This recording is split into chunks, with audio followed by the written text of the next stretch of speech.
No, I listen to it all the time. I tell all my friends to smack it raw.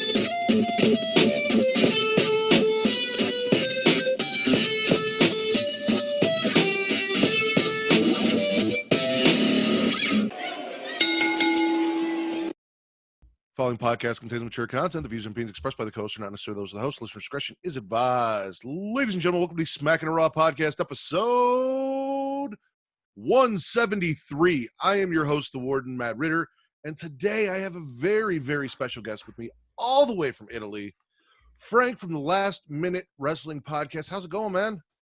It's great to be here. Let me tell you that. I've been wanting since. Generally, when I record my podcast, nobody sees me when I'm doing this. But every time I introduce myself, I do this from Italy, Frank Mandolini. I do that like Rob Van Dam. It's a very stupid thing I started doing just because, to have a little bit of a boost of confidence, and it worked. It worked, and I do that every time I record an intro. Which is awesome because what I wanted to bring up, if you guys aren't familiar with Frank, he does interviews. He's interviewed most recently. Veda Scott was one. I know You've interviewed A-Kid. I know you've interviewed Matthew from Botchamania, and of course, Rob Van Dam. Yeah, the man himself. And it's because of that stupid intro that Rob Van Dam and Jester I do every time I record. I tweeted out this thing right back when I started the podcast, actually, which is pretty recent. It's back in April. And I said, this gave me a boost of confidence. And Rob Van Dam retweeted me. Mm-hmm. I was like, what the hell? And basically, I tried to say, well, if you want to come to the show, just, because you got to try this situation. Oh, yeah. And he was kind enough to say, yeah, sure. And then for like a week, I didn't hear a word from him. And I didn't have a chance to get in touch with him because I didn't have his email. His DMs are closed, obviously, as you would expect. And after that, one morning, out of the blue, he sent me a DM, and it was like, yeah, whenever you want to do it, except Tuesdays. That is awesome. So Rob Van Dam is a really cool guy. I remember I was probably 16. My dad was flying for work, and he ended up on a plane with a bunch of wrestlers. I think it was after a Monday Night Raw. And Van Dam was on there. Jericho was on there. Triple H was on there. And my dad said Triple H, didn't really seem to want to be bothered, but Van Dam was cool, talked to him, asked him about me. Your son's a big wrestling fan, this and that, because my dad didn't watch, but he signed, an autograph for my dad. So did Chris Jericho. So he seems like a really cool guy, and that's really fucking awesome. Yeah, he is definitely. And he really helped me to step up my game, because when you're talking with him, you're talking, of course, to a professional wrestler, but also to an entertainer of the highest caliber who's been doing that for 30 years now. So you got to step up your game. You have to be as good as he is, and that was a tough act to interact with, but I did my best. I hope the end result is good. I listened to the show. I thought it was a good show. It was actually the first show of yours I listened to, and then I went back and listened to more because you also interview a lot of talent from Europe, European wrestlers and things like that. So talent that I'm not familiar with, that we might not see over here. Or maybe eventually we'll see on Impact, or we'll see on like A-Kid with NXT UK, stuff like that. So, no, it's a very, very cool show, and I definitely recommend you guys go check that out. So, thank you so much.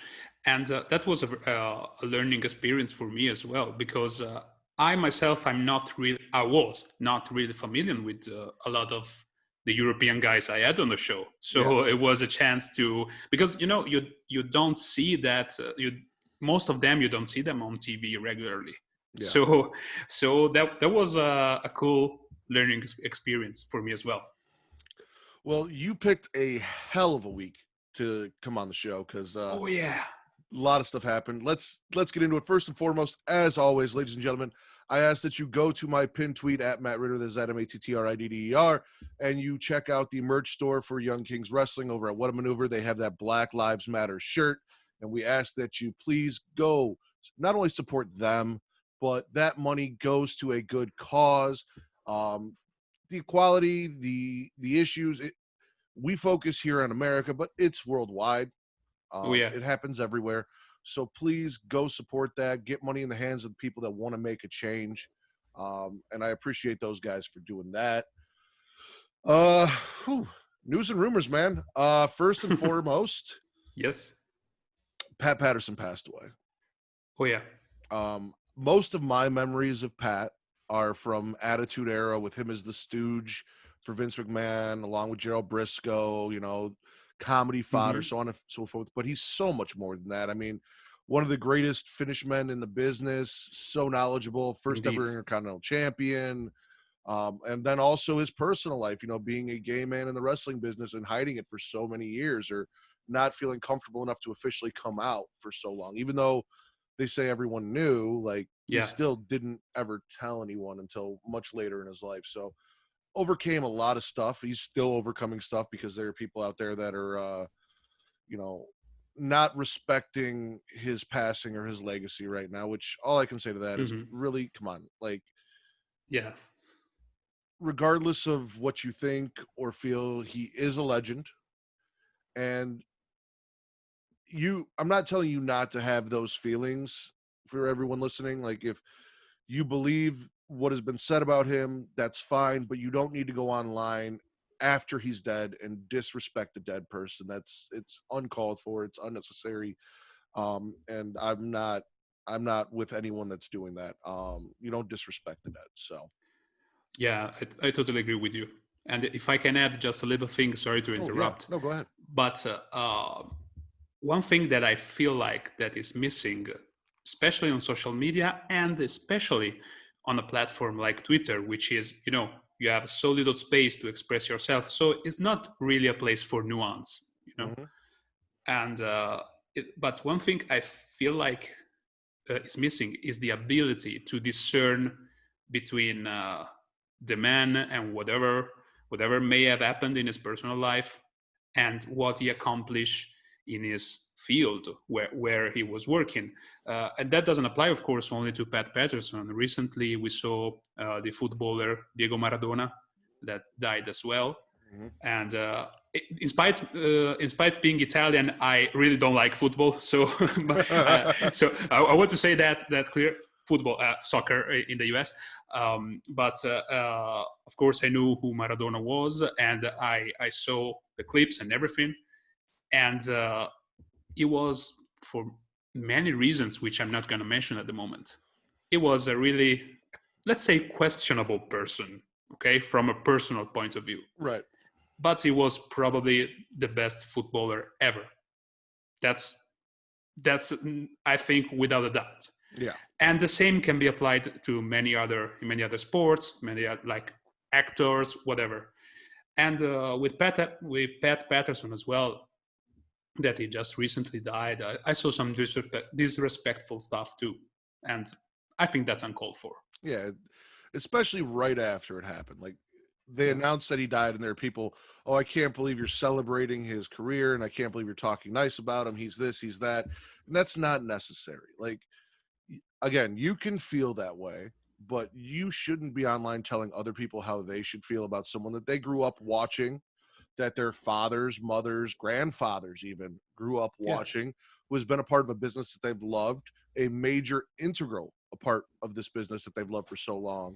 And, allow them to mourn. Don't shit on them while they're mourning. Like that, it's not cool. So, we're going to stick with kind of that theory, talking about the internet wrestling community. So Shotzi Blackheart, who is Mm-hmm. currently my favorite female on NXT right now, for Yeah. multiple reasons, Yeah. apparently did some B movies early on in her career, one of which she was nude in a shower scene where she was killed. And the internet Mm-hmm. went after her for this and attacked her and shamed her. And it's like, listen, how many TV shows, how many movies do you see where actresses are naked doing these scenes? Why Oh is yeah. it any different for Shotzi? And regardless of the fact that we are the #1 wrestling podcast on Pornhub, um, that's not why I'm advocating for this. Like, it's not a pornographic movie. She's not having explicit sex scenes. It's not something you're going to find on, Pornhub or Brazzers or so. I mean, you might be able to find it on Pornhub, but it's not a porn scene. Yep. It is literally a B movie, direct to DVD shower scene. There's nothing graphic. There's nothing terrible. It's nothing you wouldn't see in any other horror movie, B or A. So the fact that people are attacking her for doing this early in her career, even, and shaming her for this is ridiculous. And shame on you. Yeah, I totally agree. That's terrible. That's terrible. I saw a few of those tweets as well, and I thought yes, that's the same thing. Even because again, sorry if I make again comparison with other fields, other Oh, go ahead. artists, but how many actors have started like doing not necessarily porn, but this kind of rated R movies, let's say, or something like that, B movies, C movies. Like, for God's sake, Sylvester Stallone, he is called in Rocky, he is called the Italian Stallion because that's a porn movie he did before doing Rocky. So I mean, come on. I'm Sicilian on my mother's side, so I'm all for Rocky. Oh yeah. Best movie ever. Best movie. I can talk about Rocky for for ages. But yeah, so don't be dickheads online. Like, there's no reason to attack Shotzi Blackheart for doing a movie early in her career. She's a horror fan. It's part of the horror trope. Like, Oh yeah. she got to be a part of something she loved, and she shouldn't feel bad about that. And she looks fantastic in the movie. So let her be proud of her body. And if she wants to show her body, let her show her body. She consented to doing the movie. She was fine with it. So just let it be. There's no need to attack these people online for their choices they made. Like, just enjoy what they gave us. Yeah, and probably, I mean, before signing with the WWE, he may, I don't know, but I don't know for sure, but she may have struggled like working full time as a wrestler. I can think that she had to find other ways. I don't know. So I don't know if you've heard this, but there is a rumor that I'm pretty sure is legitimized that she was selling poop. Mm-hmm.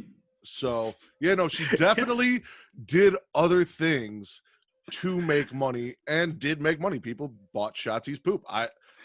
As much as I love Shotzi, I don't think I wouldn't buy anyone's poop. I wouldn't buy my wife's poop. Like, not happening.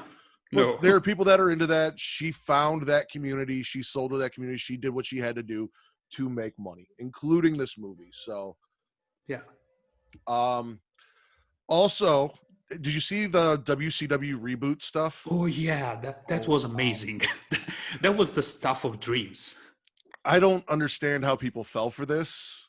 It was awful. It was terrible. Yeah. I do appreciate the people that kind of ran with the joke and, played it up a little bit. But listen, if you literally saw this and thought that somebody purchased 50% of WCW from the WWE and that WCW is coming back in 2021, and then read that letter that they sent out with the terrible grammar and listen, there's no help for you. Like, it's not coming back.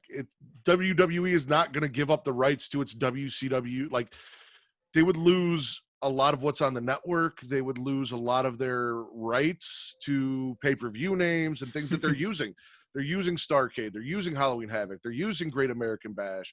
They're using these things, War Games. Like, they're not giving that up to some company so that they can go start WCW.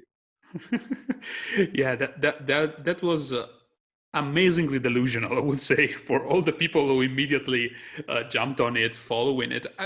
Probably many did that in a sarcastic way. Yeah. but yeah, I personally I loved when I saw that tweet, because it was so weird. Like, we tried to contact them through Gmail. They Yeah, said. exactly. I didn't even know WWE had a Gmail account, so Yeah. Yeah. They don't have enough money to pay for their own servers, apparently. No, not like they have their own network or anything. So Yeah. and then last but not least, we'll end news and rumors on a high note. Your Mhm. current NXT North American champion and the only full-time female ref in NXT, Aja Smith and Leon Ruff, got engaged. So congratulations to them. I'm happy for them. That is a really cool couple, and they're doing some really cool things in WWE right now. Leon Ruff, which we'll talk about, is not someone that they would typically put a championship on or give a run to. And like I said, we'll talk about it when we get to NXT. I believe Aja Smith is the first ever full-time African-American female referee for WWE, and one of the few female referees that they have. So, both of them doing big things right now. Very happy for them. Yeah, and let me tell you the story. When I started out the podcast, I did, like, on this spreadsheet the people I wanted to interview. And you may not believe it, but both Aja Smith and Leo Ruff were on that spreadsheet. Then, as I realized how things worked, I realized that probably it will be a lot more difficult to interview people signed to a company such as WWE, because you gotta get through PR, basically. But at the very beginning, they were on my radar, and I'm so happy to see what's going on with both of them, and in storyline with Leon.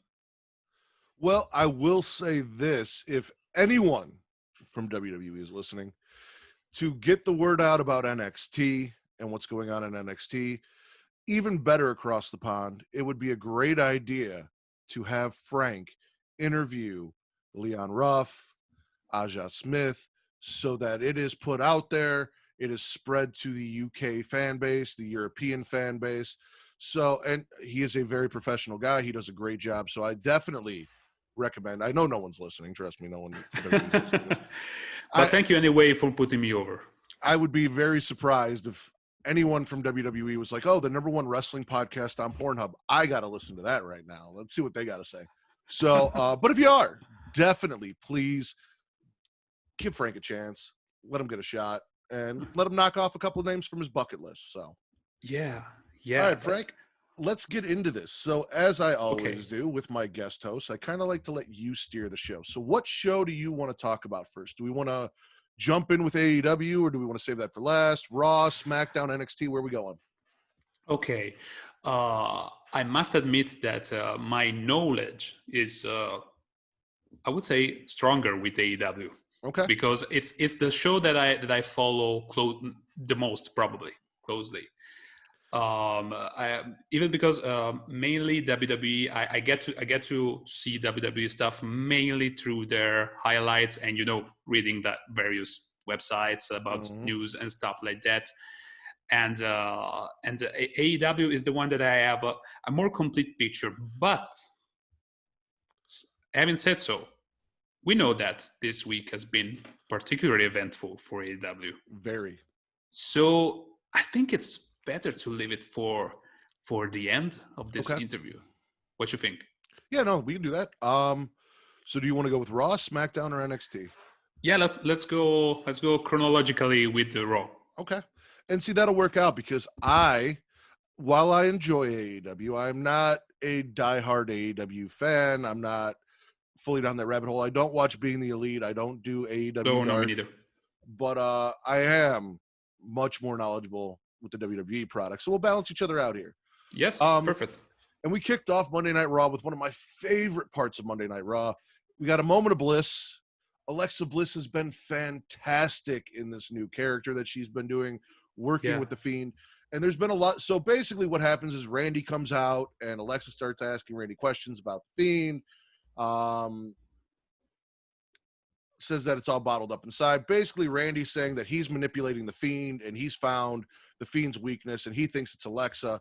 And then there's a moment before the Fiend comes out where Alexa goes, "Are you sure?" And then the lights go out and the Fiend comes out. And when the Fiend comes out, Alexa's in Randy's arms. Now, a lot of people interpreted this different ways. The way I saw it was maybe what Alexa was saying isn't that the Fiend is manipulating Randy, but that she's the one manipulating the Fiend. That's why she jumped into Randy's arms. That's an interesting take. So look at it. Everyone's assumed that Alexa's been under the Fiend's spell, right? She's entranced by him. He's controlling. But what if Alexa's doing that to gain the Fiend's trust? She's gained the Fiend's love in a way, as we saw, because when the Fiend showed up and Alexa's in Randy's arms, he reached out and motioned, "Give her to me." Yeah. And Randy did. What if Alexa is manipulating the Fiend? She's playing this character to get control of the Fiend and, again, jumped into Randy's arms knowing that the Fiend would come and collect her. What if she's guiding the Fiend isn't guiding her? Well, that's an interesting take. I don't know. I don't know about it. Because if we look back at how their cooperation as a duo started, it is because basically the Fiend started to haunt her in some ways on Raw, if I'm no, or they were still on SmackDown back then, and that will seem like that he was the one in control from the beginning. But I don't know, seeing it from your perspective, we can like imagine that she was able to get in touch with the more human part of the Fiend or something like that. Possibly. So let's not forget that when Bray or the Fiend started haunting Alexa, it wasn't for Alexa. It was to get at Braun Strowman. Yeah. He wanted to get to Braun Strowman, and he thought that Alexa was the key to getting to Braun Strowman. So now if Alexa saw the power in the Fiend and said, "I can use that to my advantage," she acts as though she's subdued by the Fiend. She's entranced by the Fiend, that, she lets the Fiend think he's in control, but she's going to start doing things like jumping into Randy's arms, saying certain things in the Firefly Funhouse to kind of guide him down the path that she wants him to go. That's the way I look at it. And I think that's a really cool aspect of it. What does she have to gain from that? Well, that's what we'd have to find out. See, now that would be very interesting to see, because so far the whole arc of the Fiend has been the Fiend is Bray Wyatt's way of getting revenge for all the ways he feels he's been wronged in the past. The big losses, the betrayals from the Wyatt family, from John Cena, from Roman Reigns, from Braun Strowman, so on and so forth. Now Randy Orton, who's the biggest betrayal. Oh, yeah. Indeed. I am a huge Bray Wyatt fan. And when he won the title in 2017 at Elimination Chamber, I flipped out. Yeah, I marked out. That whole story with Randy and then him losing the title at WrestleMania broke my heart. Like that, I was like, come on, he just got it. Like, don't After do a this month. to me. Yeah. But then we got the Fiend character from it. We've had 2 Universal title runs for the Fiend now, which is nice.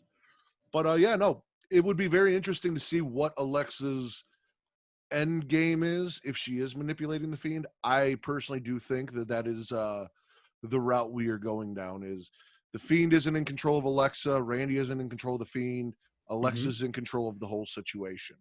Why? I don't know. Yeah, that's for us to find out. That's interesting. That's an interesting take. Thank you. Thank you. Then we had, so it's no secret here, I'm not a Jeff Hardy fan. I made that very clear on every episode. We had the Symphony of Destruction match.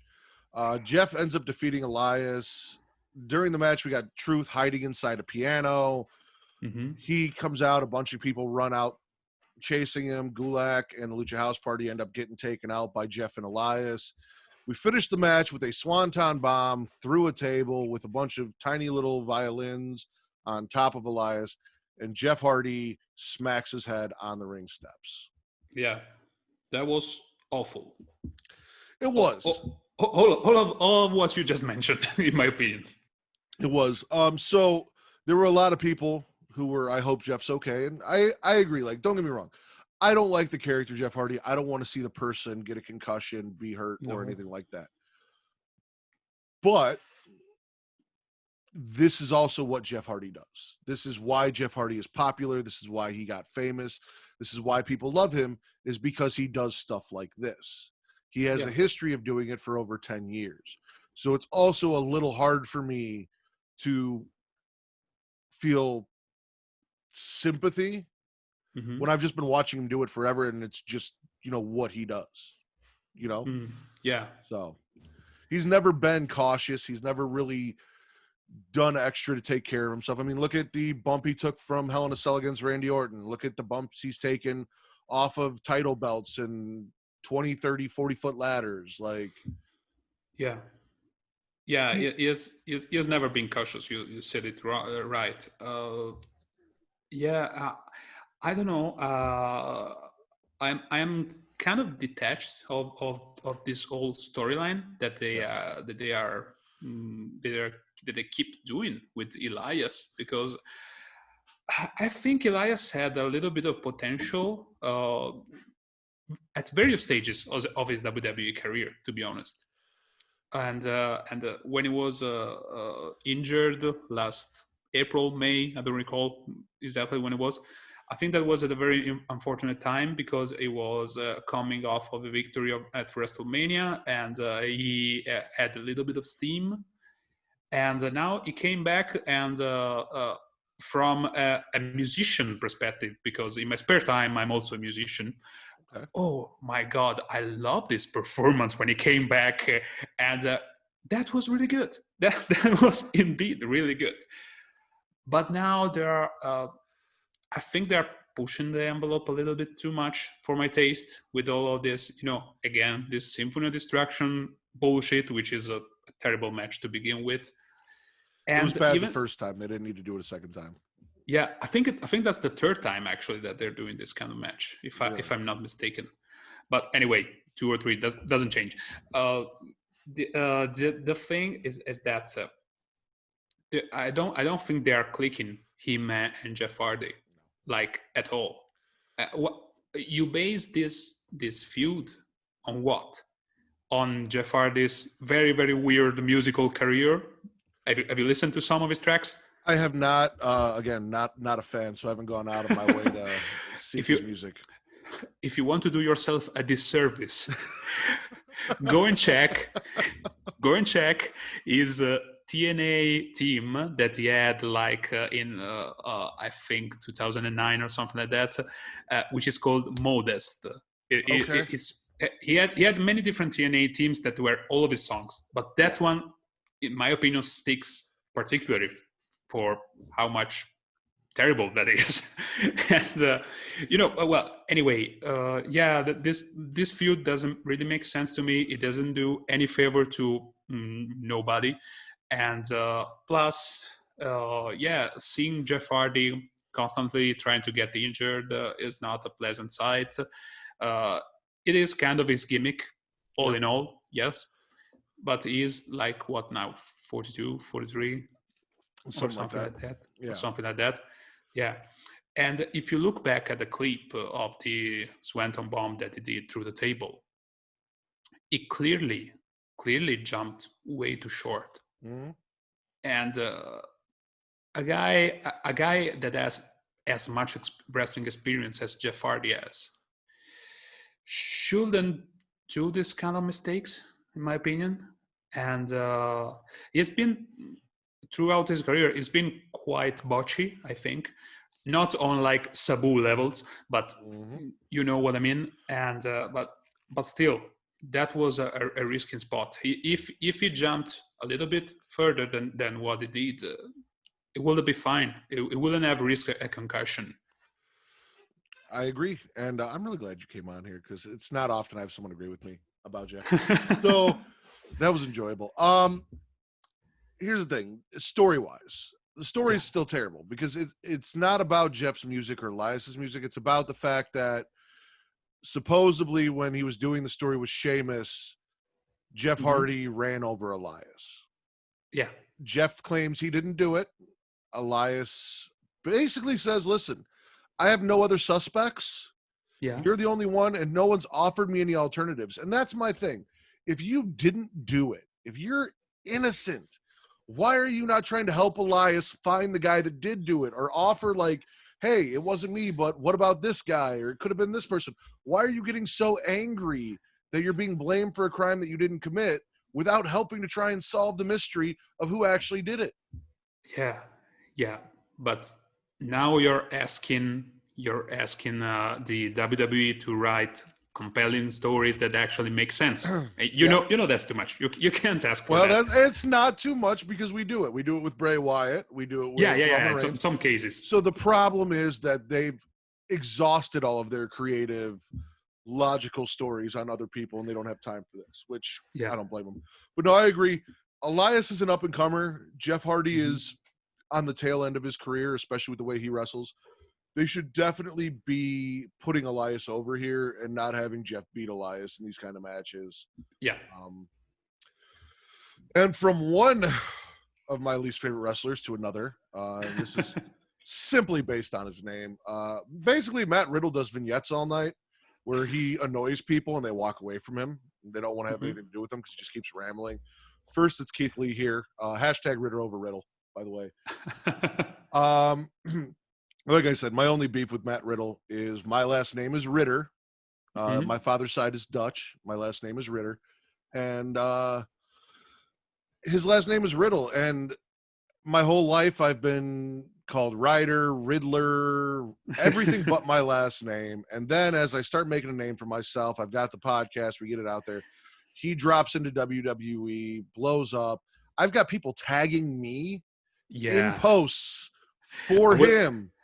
I was about to ask you, how many times per week does that happen? It doesn't happen a lot per week, but it has happened more times than I'd be okay with, especially because the last person really didn't like Matt Riddle and was calling to have him like castrated. Oh, yeah. But she tagged me in the post instead. So now she's asking WWE to fire and castrate me. And then I was like, hey, listen, I'm not Matt Riddle. And then she blocked me for telling her that I wasn't the person that she was trying to attack. I'm like, you got the wrong guy. That's not me. Block. Oh, okay. Well, okay. Fuck it. Yeah, no. So, Retribution. Retribution, specifically Ali. They want Rest Ricochet. in peace. Rest in peace. The Undertaker has just retired, but rest in peace. Yeah. Poor Retribution. Poor them. They didn't have, like, they started out and it was so bad. And then you thought, oh, Ali joined and this is going to get better. And then it didn't. Yeah. Like their backstage promos, Ali's promos are fantastic. Yeah, they Ali's matches are great. But the way they're using Dijakovic, Thorne, and Dio Madden, like losing. Who are these guys? Sorry. Who are these guys? They are T-Bar, Slapjack, and Mace. Yeah, T-Bar, Slapjack, and Mace. Absolutely no relationship with the other one that you named. We'll have to get to that because something interesting did happen later on. And I prefer to call him Slap Nuts. And Slap Nuts lost here. So he actually got a little promo time. Said that Ali basically saved him. And I didn't like this because Retribution's whole thing is supposed to be that they were the outcasts, right? That weren't getting used.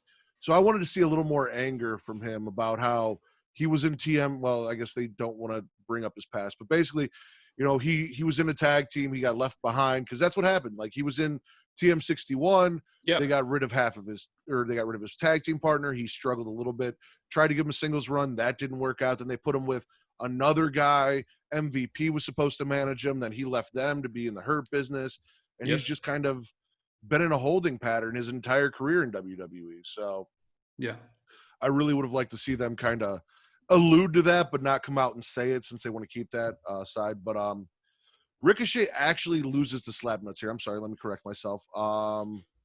Retribution has a big assist in this match. And then during the match, Dana Brooke, who has a match with Reckoning later in the night to get her revenge, walks down and just slaps Ali. Yeah, just like that. Why? I don't know if I recall correctly. Last Monday was Dana Brooke's birthday, so probably some TV time was their WWE's way to give her a gift, Yeah. or Hey, we'll get something you like out on that. TV twice. We got Yeah, actually they gave her 2 gifts because you know what? Fuck it, let's talk about it. yeah, Dana Brooke defeats Reckoning. Now, mind Yeah. you, during the match, her mask falls off, and it is clearly Mia Yim. Can you imagine? Can you imagine at Keith Lee's household when they both come back from work? How was your day at work today? You know, this kind of stuff.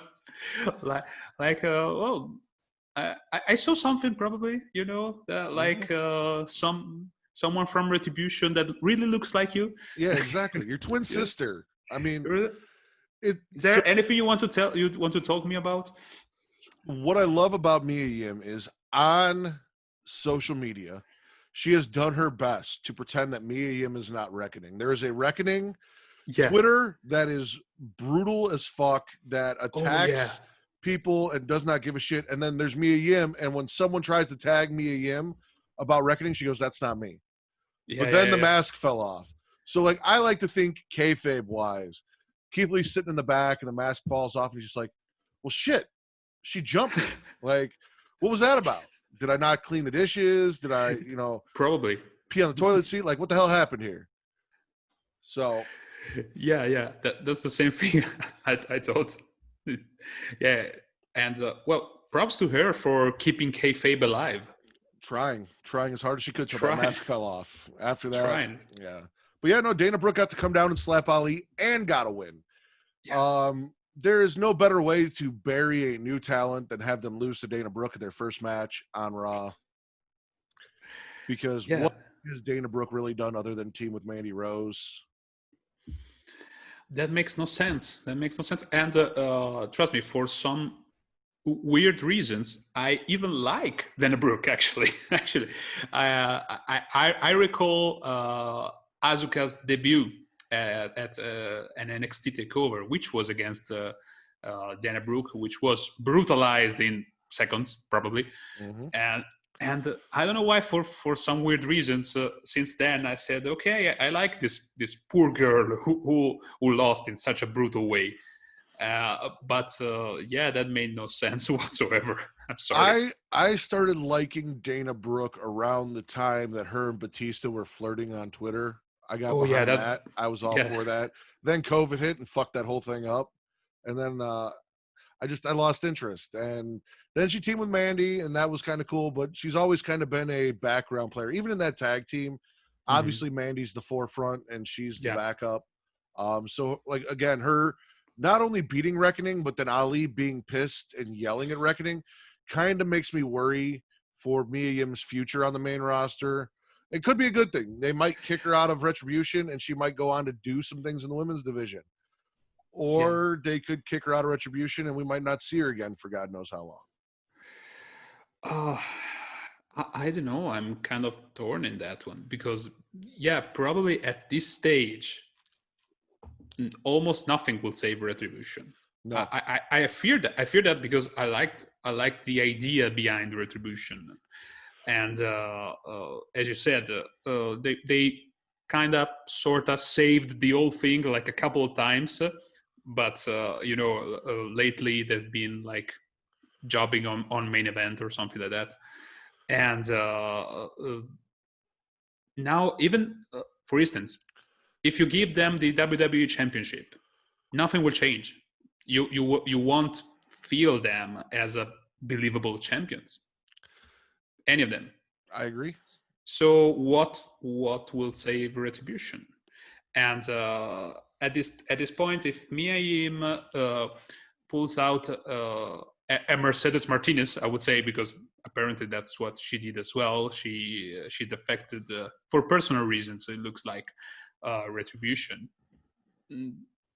I think that even if she takes like a couple of months off TV, she can come back stronger, basically. Oh yeah.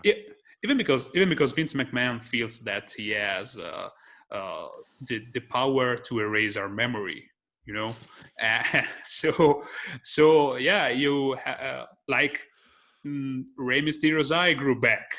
Yeah. And, this kind of stuff. AJ Styles was buried alive by The Undertaker, but like 6 weeks after that, it was fine. People were thrown off of a building, but the next Monday they were fine. So, No, I'm with you. And to be fair, the Giant got thrown off a building first, and he just walked back down and attacked, and then dry humped Hulk Hogan back in WCW. So, I mean, with the Yeti. Wrestlers have superpowers. They are real life superheroes. They can regenerate body parts. They can survive death-defying acts, like being buried alive, jumping off buildings. Unless you're Aleister Black, because that just completely killed his career. Poor Aleister. Dude, Poor.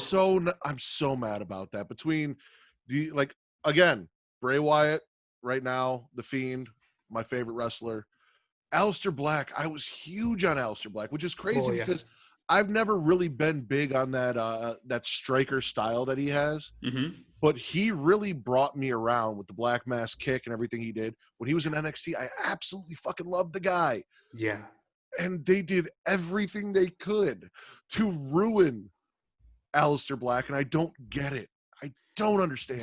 They booked him to perfection when he was in NXT, and one of the keys to the success of that character was that he never spoke. He was a silent killer, heartless bastard, the silent killer, and they brought him to the main roster. What's the first thing that they do? He has like those weird promos where he was like inside this room or something like that. Even the tag team with Ricochet, they somehow made it work because, of course, both of them are amazing talents. But that's something off. I mean, when I see the two of them, I see like Ricochet is like a real life superhero that can do incredible things. Is a baby face for life, if you ask me. Mm-hmm. And Aleister Black can be everything. He can be a tweener. I think he was a tweener when he was in NXT for a little while. Yeah. Then he got over, and the fans kind of made him a baby face. But so it was something that was really off, even in that tag team. And his single run has been nothing but a disaster, if you ask me.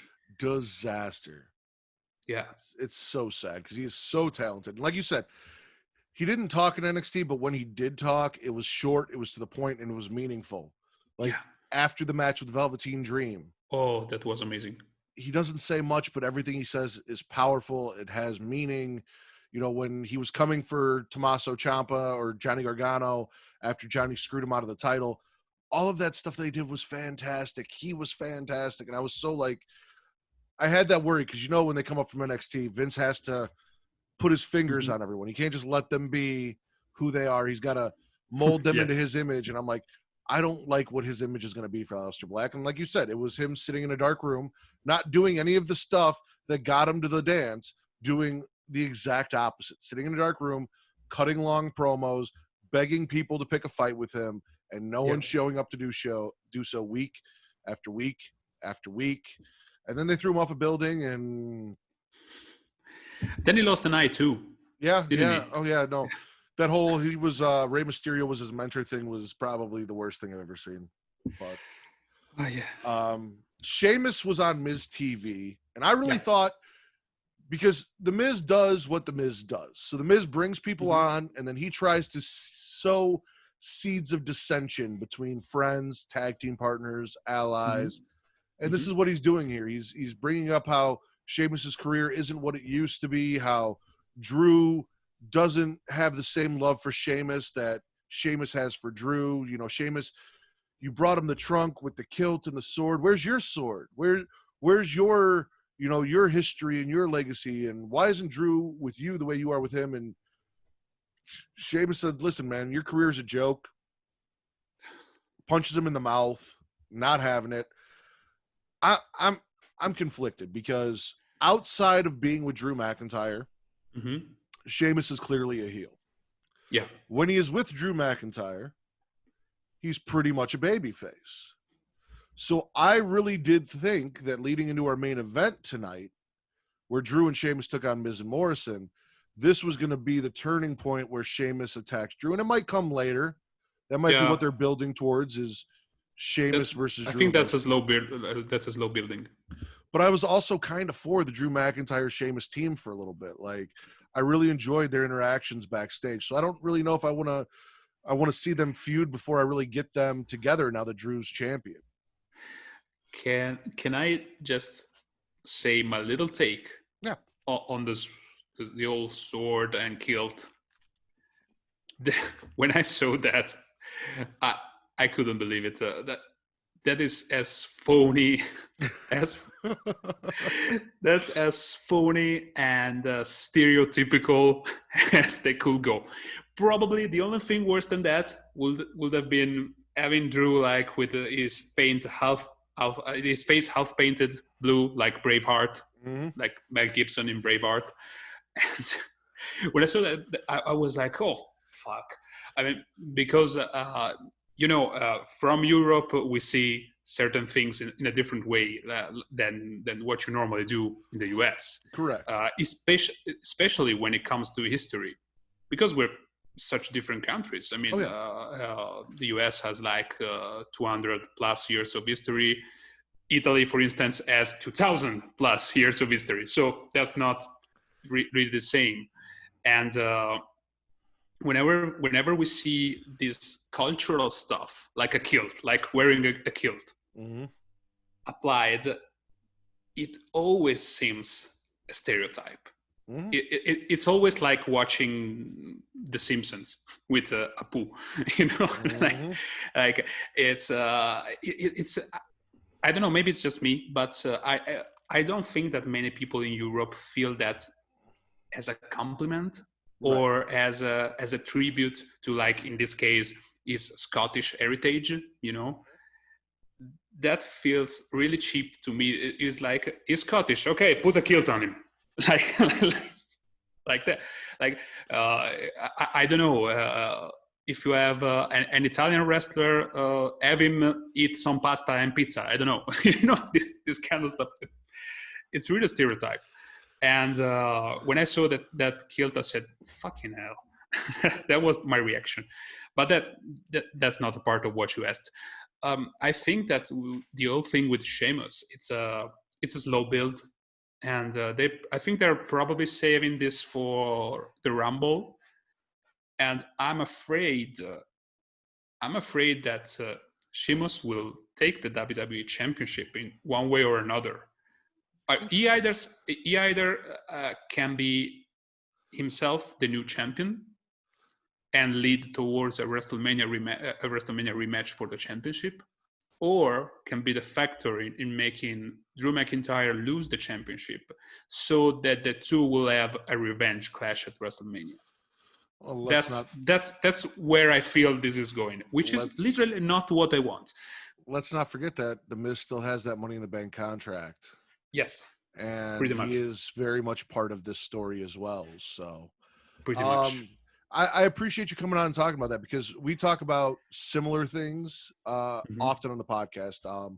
We talk about the, as you said, stereotyping that WWE often does with both Asian wrestlers and black wrestlers and so on and so forth.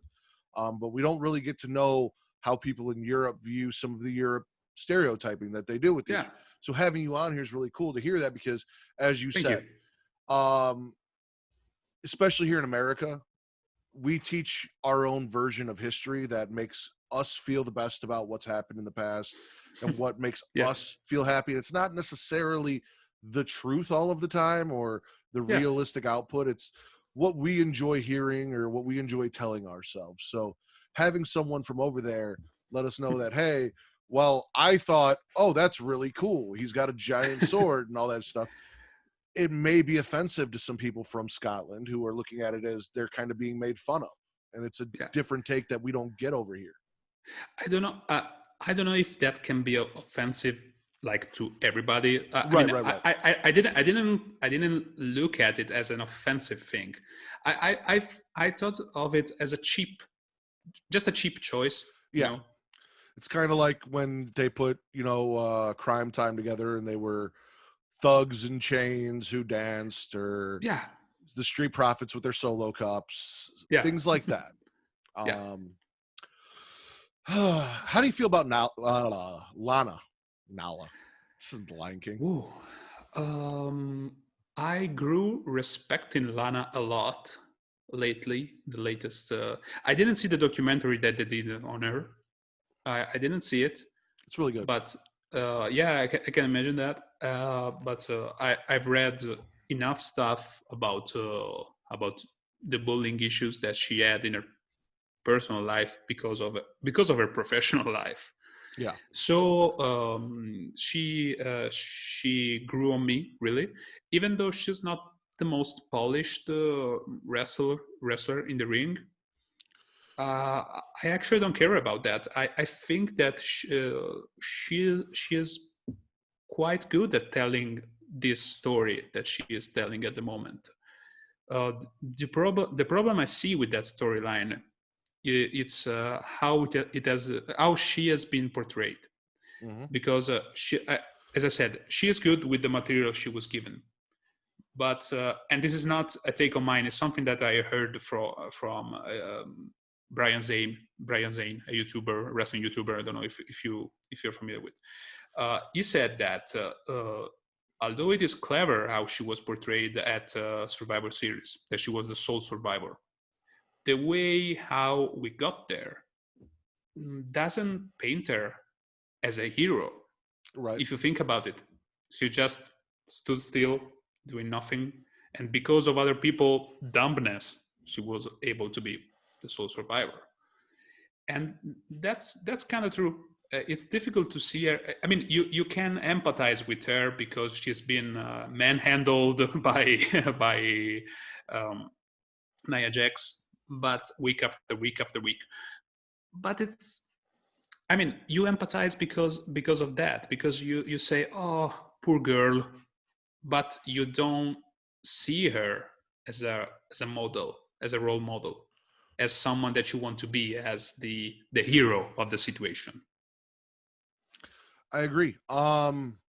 So I was listening to Kenny from A Kenny for Your Thoughts yesterday. I was in his Yep. chat while he was live doing his podcast.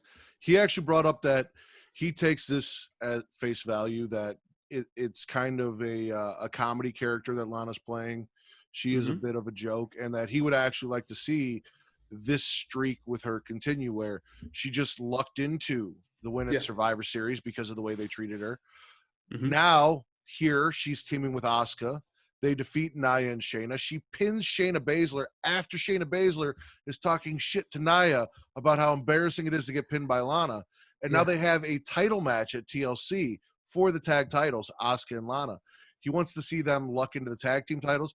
He said he would love if at the Royal Rumble, shout out to Kenny, number 28 and 29 eliminate each other, and then Lana comes out at 30 and default wins the Royal Rumble because there are no competitors left.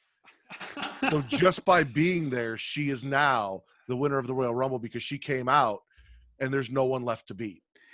That would be a genius finish to the Royal Rumble, and something that has never been done before. Yeah,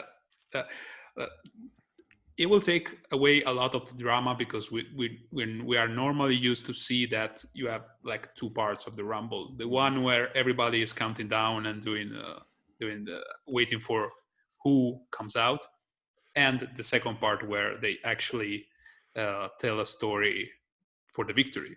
Right. So we will, with that scenario, we will be deprived of the second part. But still, I think it will be a kind of a smart booking decision, but yet another one that where Lana is not the hero. Correct. And it'll make a lot of people on Twitter angry. A lot of angry people on Twitter. They get angry for any reason. So easy. We also had the New Day. They're out here. They congratulate Xavier Woods on becoming a host on G4.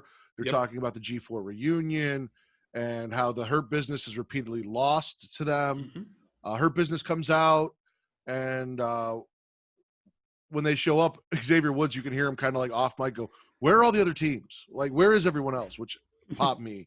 I love that. But MVB says, listen, from his tally, they're 2-2. They're dead even right now. And the Hurt Business is going to beat the New Day for the titles. And then Cedric buries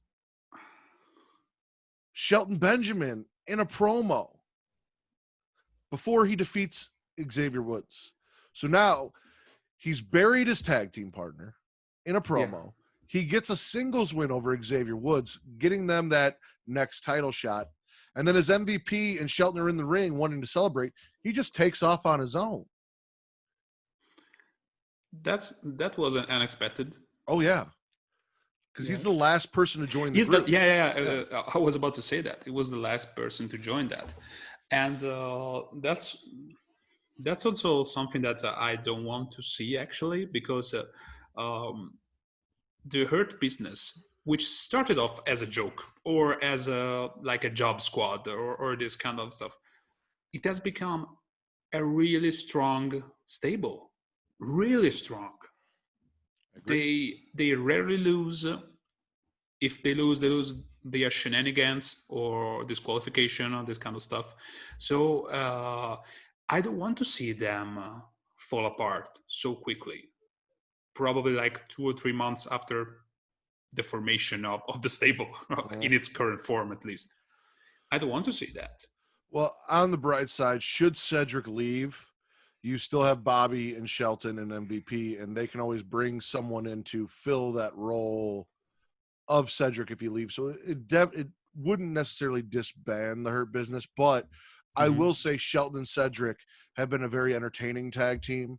I was definitely looking forward to seeing more of the New Day versus that version of the Hurt Business, hoping that now that we've got our New Day versus Street Profits match, maybe we put the tag team titles on the Hurt Business because, again, as you said, Bobby Lashley's U.S. champ. You know, they've had the 24/7 title, but this has become a strong faction, and they deserve some championship gold, some, acclaim to what they've really done with this faction and where they've taken it. So, yeah, and they are kind of like an Evolution 2.0 if you really look at it, because we have MVP, which is your Ric Flair, you can say, the veteran who can guide the younger people. You have the Muscle, which is clearly Bobby Lashley. You have the young prospect in Cedric Alexander, and the reliable person in Shelton Benjamin, who can do also amazing things athletically speaking. So you have, if you want to put, you have objectively 3 very good options of people to push, which is everybody outside except MVP. If you push Bobby, Cedric, or Shelton, even for a mid-card title, that makes sense. They are now strong, in my opinion. So, yeah, seeing them disbanding will be bad. They really need to get Bobby Lashley in that heavyweight title picture soon, and within the next year, they need to get that belt on him. It has been way too long that he has gone without being champion, and they definitely need to do that. We're back to Matt Riddle. Now he's backstage with AJ Styles. They have an awkward exchange where, we find out that basically Riddle and AJ's bodyguard Jordan are friends, and they know stuff about each other. Like, he knows that Skipper is the name of AJ's bunny, which is why, Skipper is the name of Riddle's bunny, which is why Riddle named AJ Skipper, not because he was a captain, but because he reminded him of his rabbit. Then we get that triple threat match, which was a damn good triple threat match. No, I knew Matt Riddle was there to take the pin, and I was perfectly fine with that. I still maintain that we need to get some wins under Keith Lee's belt, like legitimate singles wins, not DQ finishes. Not bullshit. What they've been doing with him. But I thought it was pretty clear going forward that AJ was going to be the guy to win this match, and AJ did. So AJ versus Drew McIntyre at TLC, I'm for it. It's going to be a damn good match. It'll be a fun I can't wait for it. This also led us to Miz and Morrison backstage trying to recruit AJ Styles to help them cash in. They bring him a pie, and So first off, AJ's bodyguard Jordan says that's not a pie, that's a cupcake because he's so big to him. Yeah. But AJ agrees, and when the Miz and Morrison are like, "What? Why are you just agreeing so easily?"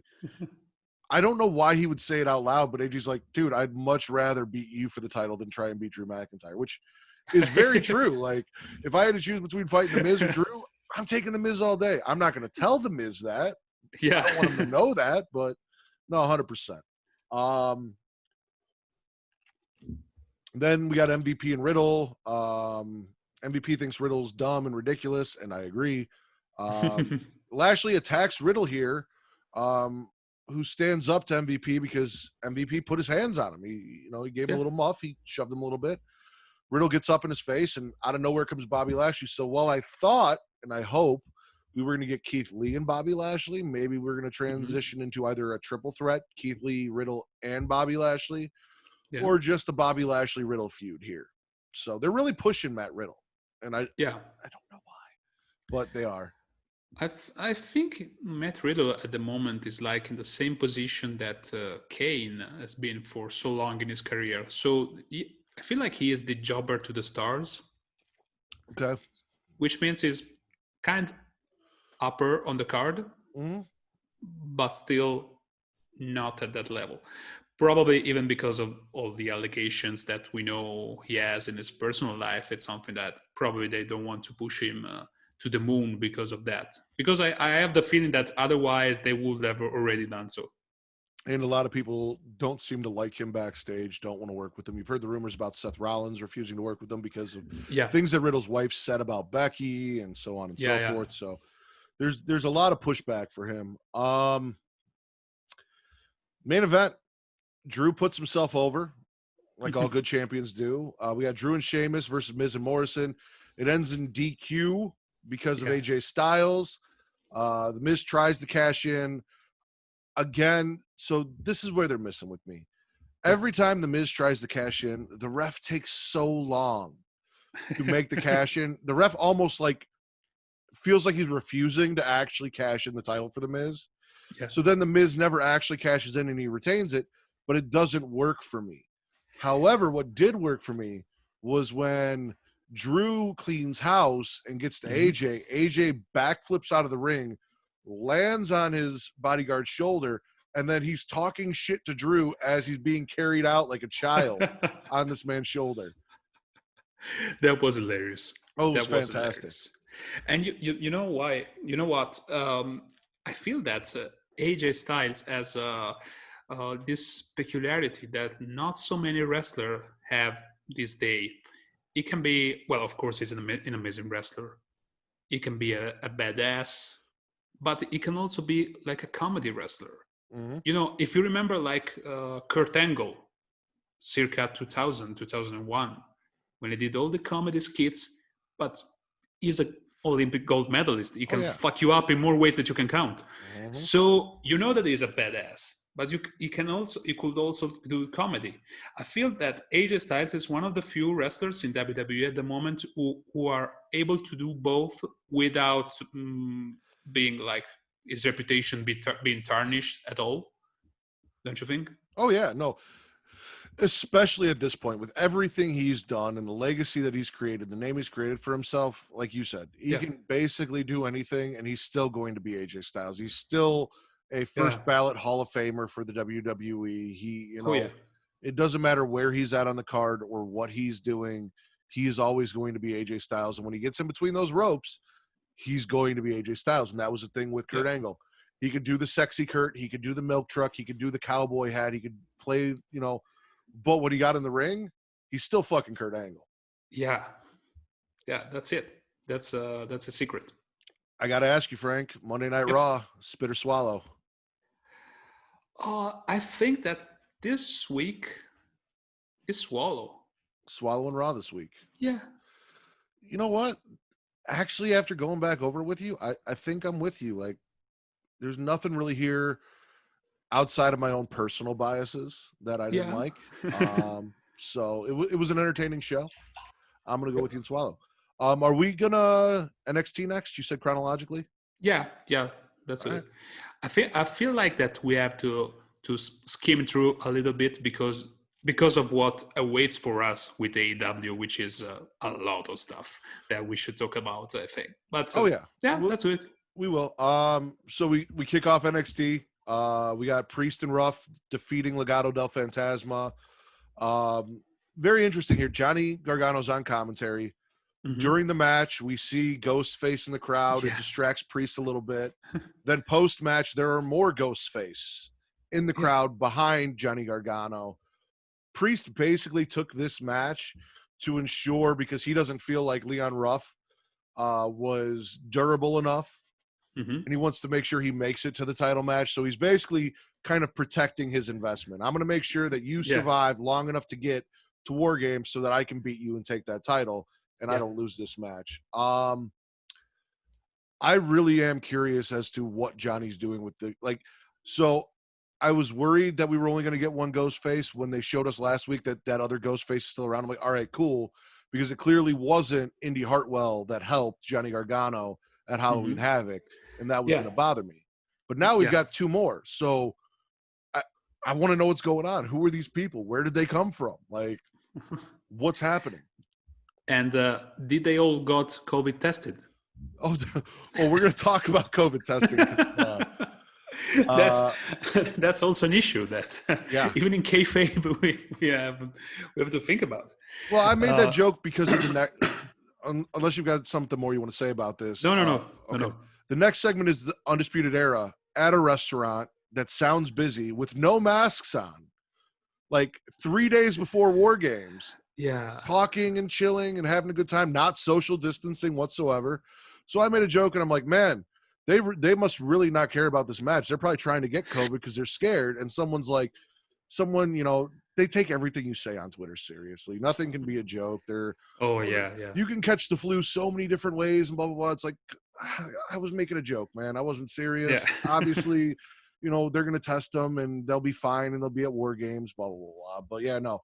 COVID's out there, and you can't be sitting down at a goddamn restaurant without a mask on 3 inches away from each other when it's that busy. Yeah. If you have restaurants open in your area, which is not the case here in Italy at the moment. Yeah, and here in Chicago, most of the indoor dining is closed. It's takeout only. Okay. So, then we got an interview with Raquel Gonzalez. Basically said she's going to win and Shotzi's going to lose. Yeah. Which... fair enough. So that we know that Shotzi's going to win. Yeah, exactly. Which is, well, we'll talk about it when we get there. That's our main event. We had Cameron Grimes defeat Austin Gray. Then Grimes goes and brings out the strap. He is beating Gray with the strap. Gray falls out of the ring. Dexter Lumis, who I absolutely fucking love, takes the strap off Gray. He puts it on himself, comes in. And I swear to God, I feel like Dexter Lumis is into some sick BDSM shit because he looked ready to be whipped. He looked willing to be whipped by the strap. He was all for it. Obviously, Cameron Grimes was not. He's not into bondage. He's not into that. Dexter does get a good shot on him after scaring Grimes, and Grimes takes off. But I'm all for the strap match. I'm all for everything they've done with Dexter. They've gotten him over with me. This creepy serial killer. He's been sorry to interrupt. He's been probably the best character in all of WWE at the moment. Okay. If I have to think from a character standpoint, I don't see anyone better than Dexter Lumis at the moment. So committed, so focused. You truly believe he's a psychopath that stalks people and wants to get whipped and whip people. You truly believe that. The only person I'd say NXT-wise that was as committed to the character would have been Velveteen Dream. Yeah. But because of that character, I feel like that amplified that negative light on him. Yeah. Because of the way the character was, everyone looked at him as if he was that character. And then those allegations came out, which proved to be true, but not necessarily illegal in the state he was in. It was a whole thing. Neither here nor there.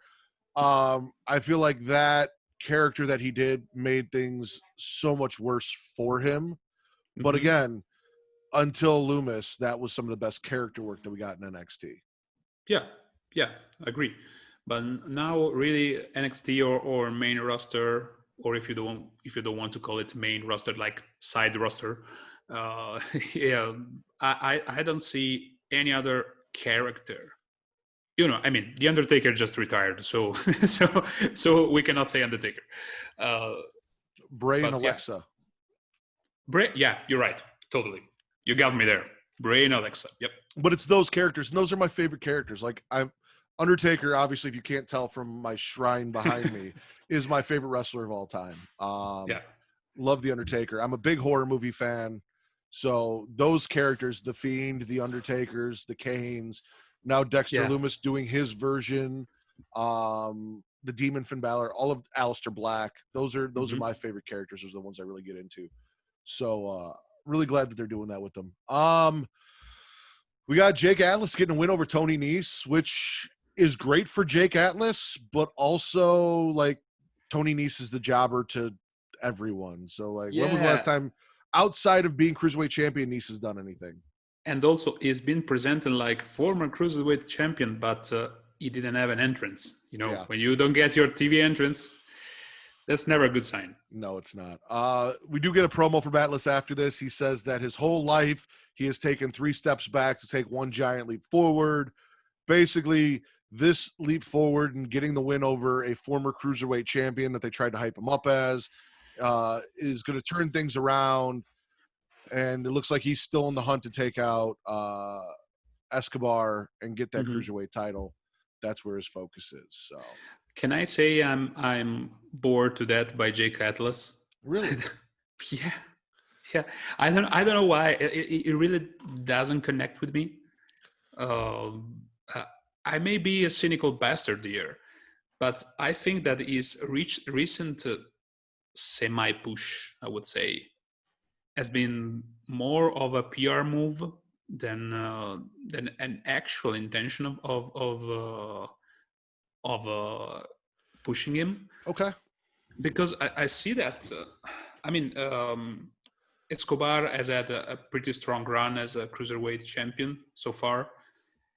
And he had his chances to get to the title. I think like 2 or 3 shots he had or something like that. Yeah. Then he fell back on the card, but because that can appeal to, and it's not in any way a slander, but can appeal because of his LGBTQ, being a part of the LGBTQ community. Sorry, right. That can be for WWE, especially in an era where, as you said, you have Velveteen Dream, Matt Riddle, many people that they have issues with. That can be a way to counterbalance it, which is not necessarily a bad thing. I'm not saying that, but it's something, I don't know. I feel like this push is kind of forced because of that. I don't see it as a natural one. That's what I want to say. Probably it's not organic the way they brought up this push. I think the issue is they haven't really told us who Jake Atlas is. They're pushing a guy, but they haven't given him a character to get behind. We don't know who he is. I will say that I am actually proud of WWE for not making him the stereotypical gay character, sending him out in rainbow trunks and making him effeminate and all of this. They knowing that he is part of the LGBTQ community, they haven't really pushed that hard out in the forefront, made it his entire being. So I will give them credit for that. But no, I definitely think he is struggling because we don't know who he is. So hopefully this promo and going forward, we get more sense of who Jake Atlas is, because his in-ring stuff, the stuff he can do in-ring, that cartwheel DDT and shit, he's amazing. Fantastic. Yeah, he's an amazing wrestler, and as you said, I feel like they didn't give us the right reason to get behind him. Yeah, that's true. You phrase it correctly, and maybe we just have to wait, just see how things develops. Yep. Let him flesh out that character. Yep. Then we got a long-winded promo from Pat McAfee again, Mm-hmm. which at this point, like, I just want to see Pat McAfee get his ass beat. So it's doing its job. Like, every time he comes on, I'm Yeah. like, oh, fuck this guy again. I got to listen to him talk for 15 fucking minutes. I don't know what he's saying. He's babbling on. Will someone please just punch this guy in the mouth? So they're doing it. Like, he's got heat with me. I never liked Pat McAfee personally. Yeah. Seeing him on his shows and interviews and stuff, he seemed like a cocky bastard. Then he showed up and did that match with Adam Cole, and I was like, all right, I was like, yeah. I'll give the guy a little credit. He can go. Like, he impressed me. But now they brought me back to, man, fuck this guy. Can Adam Cole just kick him in the mouth and shut him up? Like, I have no idea who Pat McAfee is and what he did prior to his appearance to in NXT, because I have no idea about football, American football. Not only the Italian version of what you call soccer. So I really had no idea who he was. But yeah, as you said, after the Adam Cole match, was like, well, the guy can talk, and he apparently can wrestle too. So yeah, props to him for doing a great heel job. mm-hmm. And then shout out to the Get Your Wrestling podcast. They gave me a shout out. I jokingly had asked that because they're Filipino, they explained to me this Chinese storyline that WWE is telling, because WWE looks at all Asians the same, and they don't. Yeah. So we got Zaya and Boa. They're in this warehouse. They're being tortured. They're being dunked underwater and whipped. And it's either torture or some very intense training. I haven't decided yet. Like, I've seen this in a porno. I've seen this in a horror movie, and I'm not sure what we're getting, what kind of montage this was. Like, there's some weird shit out on the internet, just so you know.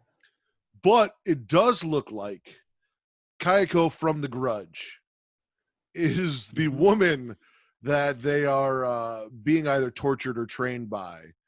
You just saw the hair with the eye. Yeah. Yeah.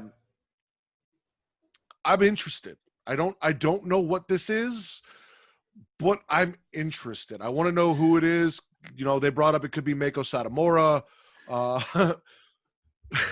Oh, yeah. Can very well be. Yeah. They also mentioned that it could be a tie into Big Trouble in Little China, and Lopan could be the main villain behind all this, which I loved. They have a lot of options. I'm very curious as to see who this woman in charge is and what going forward they're going to do with Xia Li and Boa. But all the cinematic shit, it's hooked me. It's got me interested. So it can be someone from the Cobra Kai dojo. It could be. It could be. No, in all seriousness, I like this weird shit. I like it a lot, and it's so Lucha Underground. I don't know if you follow it back then, but it has the same vibe. It's so Lucha Underground. I love it. Absolutely fantastic. I didn't appreciate Lucha Underground when it was on. I feel like I would appreciate it more now if I went back and watched it, because when I watched it, I was like, so it's wrestling, but it's a TV, like, it's wrestling, but a Tarantino movie, and I didn't appreciate it when it was on. Now I feel like if I went back and watched it, I would appreciate it more. Imperium versus the Grizzled Young Veterans, which is a terrible fucking name. So I believe it was supposed to be Everrise in this match, and they were taken out. They felt disrespected, so Everrise actually came out and did something. They took out both Imperium and the Grizzled Young Veterans, cause a DQ, take out both teams. Yeah. They got sick of being jobbers. They said, fuck it. Good for Everrise. Everfull, I would say, more than Everrise. Or Never Rise. Never Rise. That's even better. I actually got the chance to see Zach Gibson from the Grizzled Young Vets in England before he signed with the WWE, and I don't see him as a tag team guy in general. I've always struggled with this tag team because he's more of a solo performer, Mm-hmm. and much of his act is based on the fact that he is Liverpool's number one. So it's even really local, really something that doesn't translate with many Yeah. audiences. Not even with me, that I'm Italian. I don't know. It doesn't change anything if it's from Liverpool, London, or I don't know, Tokyo. And yeah, I kind of struggle with them as a tag team. I love Imperium, absolutely love them. Both the guys that are on NXT and the ones on NXT UK. But I feel that this segment did no favors to anyone, basically. No, because like we said, it's two jobbers coming out and beating two established tag teams. Yeah. I'm with you. I really thought Zach Gibson was going to be the one to take out Pete Dunne after he won that tournament, became the second winner of the NXT UK tournament. Yes. I was like, okay, this is their next guy. Then he didn't. Then they put him in the tag team. I will say their tag team finisher is awesome. I love their finisher. Yeah. But yeah, you can't really be Liverpool's number one in a team with someone else. Doesn't make sense. And like I said, I hate the name. I hate the name. Tommaso Ciampa wants to teach Thatcher a lesson. He doesn't like the way he's been treating his students. Unfortunately, Thatcher has a student that seems to like the training and attacks Ciampa while Ciampa's attacking Thatcher, helps Thatcher get one over on Ciampa. We're going to get Ciampa versus Thatcher at War Games. I always thought this was kind of weird because Thatcher, of all people, does not seem like the person that Ciampa is talking about when he's talking about the problems with NXT. Yeah. So I'm all for it. I'm sure it'll be a good match. Yeah, me too. I enjoy Ciampa, what he does. I loved him, but I think that he has lost a little bit of his aura in NXT. A little bit. Yeah, that's bad. Yeah, that's bad. But yeah, again, I look forward to this match, but I don't think that will help particularly the both of them. Whoever wins it. I agree. Main event time. Shotzi Blackheart, in as far as I can remember, and I haven't fact checked this, so I don't know, wins the War Games Advantage match, and this may be the first time a babyface team has won the War Games Advantage match, which is funny because just last week I said for us to appreciate the War Games Advantage, you have to let a babyface team win every now and then, otherwise it's a foregone conclusion. Here we are this week. Shotzi's team wins. They are the babyface team. And Io joins the team. So now it is Candice, Giant Gonzalez, Queen Kai, and Toni Storm versus Shotzi Blackheart, Ember Moon, Rhea Ripley, and Io Shirai. And those are two great teams. Yeah. The babyface team will slaughter the other one, if you ask me. I see a babyface victory here. I agree. I think that they're actually fairly well matched outside of Io. They don't have the former women's champion, unless you count Toni Storm, because she is a former NXT women's champion. That matches up with Io. I feel like Ember and Toni match up fairly well. Obviously, Giant Gonzalez and Rhea Ripley. Then you can either put Dakota Kai against Toni or Shotzi Blackheart or Candice LeRae. Yeah. So Io is really the one person that stands above everyone else on the other team that doesn't really have a matchup. Yeah. So if we had brought Kaylee Ray back like they did last year, we could have that counterbalance. But no, I'm stoked for it. The Toni Storm heel turn just that was amazing. Nowhere.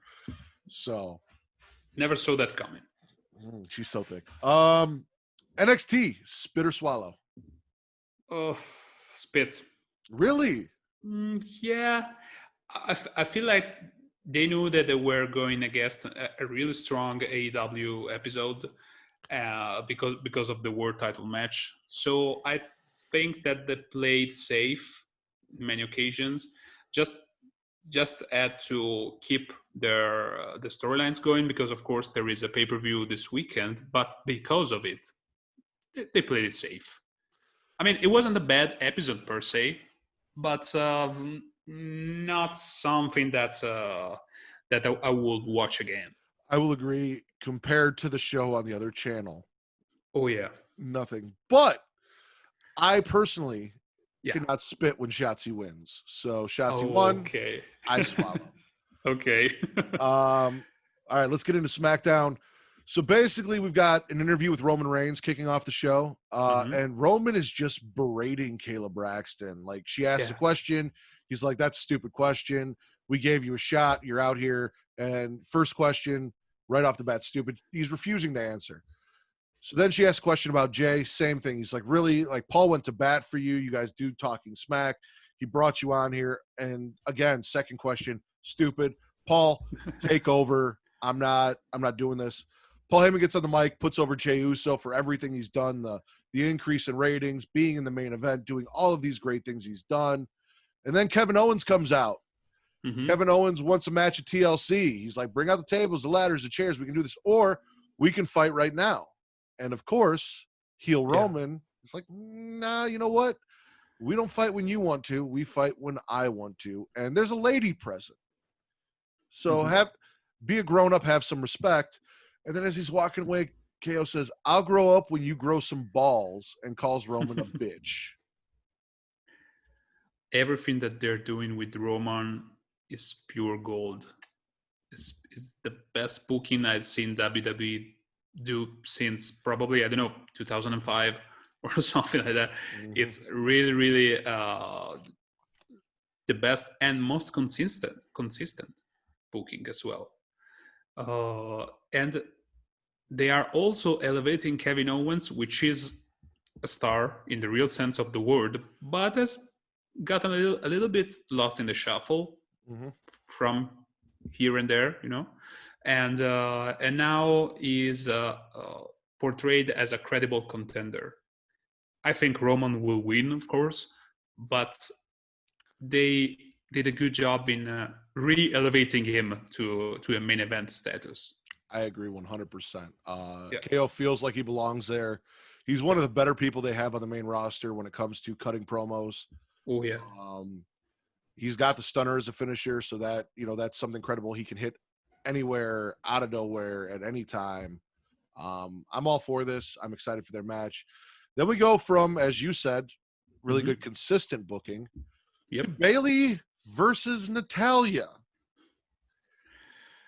And Natalya defeats your former women's champion.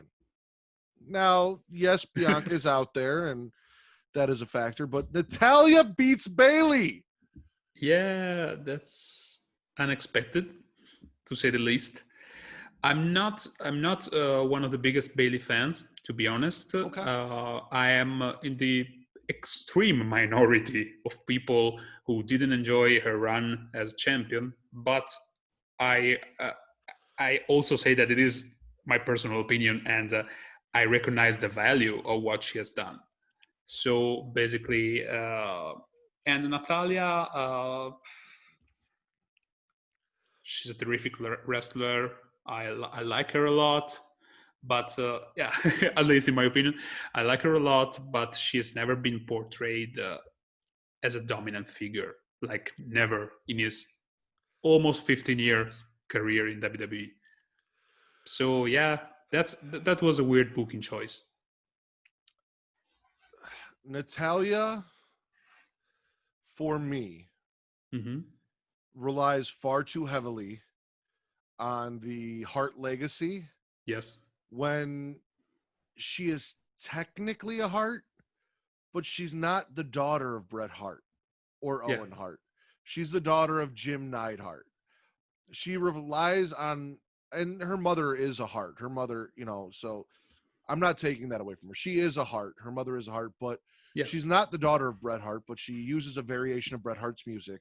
She uses Bret Hart's finisher. She's Jim the Anvil Neidhart's daughter. Yes. She portrays herself more as a relative of Bret than she does her father. Not to be disrespectful because Jim passed away, but that's the way WWE uses her. and that's not necessarily how I see her. And because of that, I think it hurts her. They've made her too much of a female knockoff of Brett, and she isn't as good in the ring as Brett was. She's Yeah. good. I'm not gonna say she's bad. I would never say she's one of the best. I wouldn't say she's the boat. I honestly find most of her matches kind of boring. I see the value in her, but Yeah. she doesn't entertain me in her move set choices and the things she does. And again, I feel like she relies way too heavy on that Hart name instead of like Charlotte. When Charlotte came out, she did the figure four, but she did her version of the figure four with the figure eight. And before that, she wasn't even using that. She was using the natural selection as a finisher. She didn't even use her dad's finisher. Now she has kind of clung on to the robe and the music and so on and so forth. But also that was after she had kind of established who she was and then added those things onto who she is, as opposed to relying so heavy on it like I feel Natalya does. Is she still introduced as Charlotte Flair? I don't know. It's been a while. Or she reverted back to Charlotte, because in NXT she was just Charlotte. Right. When she debuted on the main roster, she became Charlotte Flair. But I think that now she's just Charlotte again. That could be. I don't know. Well, anyway, WWE you're right. They don't like last names, so yeah. Maybe you can help me out with this. I feel like I missed something. So we have this beautiful tribute for Pat Patterson. Again, rest in peace, Pat Patterson. And then they have the original IC title out there. Yes. As if it is a trophy for this match. Yeah, that looked like. So, but it was a 6-man tag team match. We have all former Intercontinental champions here in the team of Daniel Bryan, Big E, and Rey Mysterio. Yes. And then you have on the other side Sami Zayn, Dolph Ziggler, and Shinsuke Nakamura. Yes. Did they say like the winning team was going to compete in a triple threat match and the winner was going to get the belt? Why the belt was out there on the pedestal? Like, I thought that this was going to be a 6-man match, not a tag team match at first, and the winner was going to get that IC title and be able to take that home. Like, I was very confused as to the presentation of the belt here and why it was a 6-man tag match, because obviously not all 3 guys can hold that belt or take that belt, you know? Yeah, and I got through it through the YouTube highlights, so I had even less information than what you had. Okay.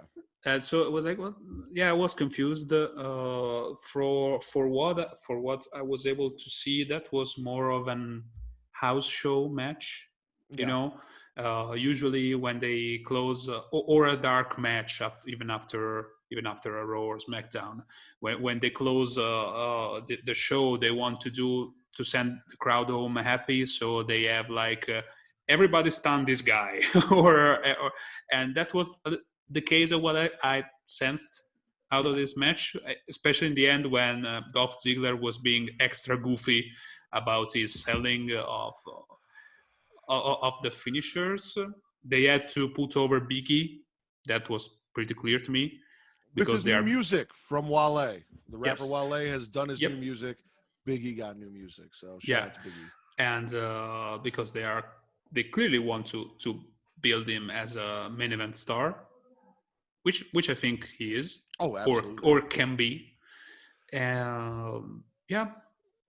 If they don't somehow book The Rock versus Roman Reigns for WrestleMania, I feel like the next best option is to get Big E into that title picture against Roman Reigns. Yes, I agree. Then I am going to give them all the credit in the world, because the way Carmella has been portrayed recently does not make her feel like a legitimate contender for Sasha's title. But this sit down that she had with Sasha, where she says, Sasha, you're just jealous. I came into wrestling on a whim. This is something you want to do your whole life, and I've achieved more success than you. I was SmackDown Women's Champion longer than you were champion in all of your combined reigns. I've done this, I've done that, as Sasha's trying to discount her and saying, well, you had James Ellsworth and you had R-Truth, and I thought she was going to bring up Corey Graves, but she didn't, you know. But basically, Carmella's, you know, hey, this is who I am, this is what I've done, this is where I've been. and I deserve to be here. And she makes some really great points. And then Sasha's just trying to say you're not really in my league as an in-ring performer. As you're not in my league as Snoop Dogg Cousins. Yeah. But I don't know what you say. What you say about it makes sense, but that was one of the most fake dialogues ever written and performed. That was a terrible promo on both sides. Terrible in a very bad way, of course. That completely took me off of it. It was too fake. When they say WWE is too scripted, that show them this clip, because that was a really unnatural dialogue between two persons. That took me out of it. I don't care. To me, Sasha has always been the weak link of the four horsewomen. Sorry. Yep. And I see nothing that made me like her even more. Pretty much what you said before about Jeff Hardy can be applied here. Her sort of her gimmick is that she does this crazy stunts, this tope suicida that she doesn't know how to do, and she wrecks like an accordion on the floor, risking to break her spine pretty much every time that she does that. Okay. I don't know. I don't want to see that in my wrestling show. Okay. I feel you. I personally do enjoy Sasha. I like the gimmick. I think as far as in-ring goes, like, don't get me wrong, I love Becky Lynch. Yep. As a character. Yep. In-ring, she's much more of a brawler than she is the wrestler. So you've got Charlotte, that's the technical wrestler. You got Correct. Becky, that's the brawler. Sasha kind of mixes that technical and high-flying style a little bit. And then you have Bayley. So most of the big matches she does, like what she did at Hell in a Cell with Bayley, what she did last year at Hell in a Cell with Becky, I think she puts on good matches. So I personally like Sasha, but I respect your opinion on it. And I see where you're coming from. Where are we at? Oh, yeah. So Baron Corbin dug deep into the WWE roster, found those two members of Forgotten Sons that we all forgot about. Which has been really forgotten. The non-two racist members of Forgotten Sons. Exactly. Brought them out. They did mention on commentary that Buddy Murphy and Blake used to be NXT Tag Team Champions briefly. I'm going to need more of that in this story as to why Blake is siding with Corbin to flush it out. But again, it's the Murph Stereos, as I like to call them. They lose to Baron Corbin this time thanks to help from Cutler and Blake, attacking Ray and Dominic, causing a distraction. Murphy comes after them, gets caught with the end of days and the pin.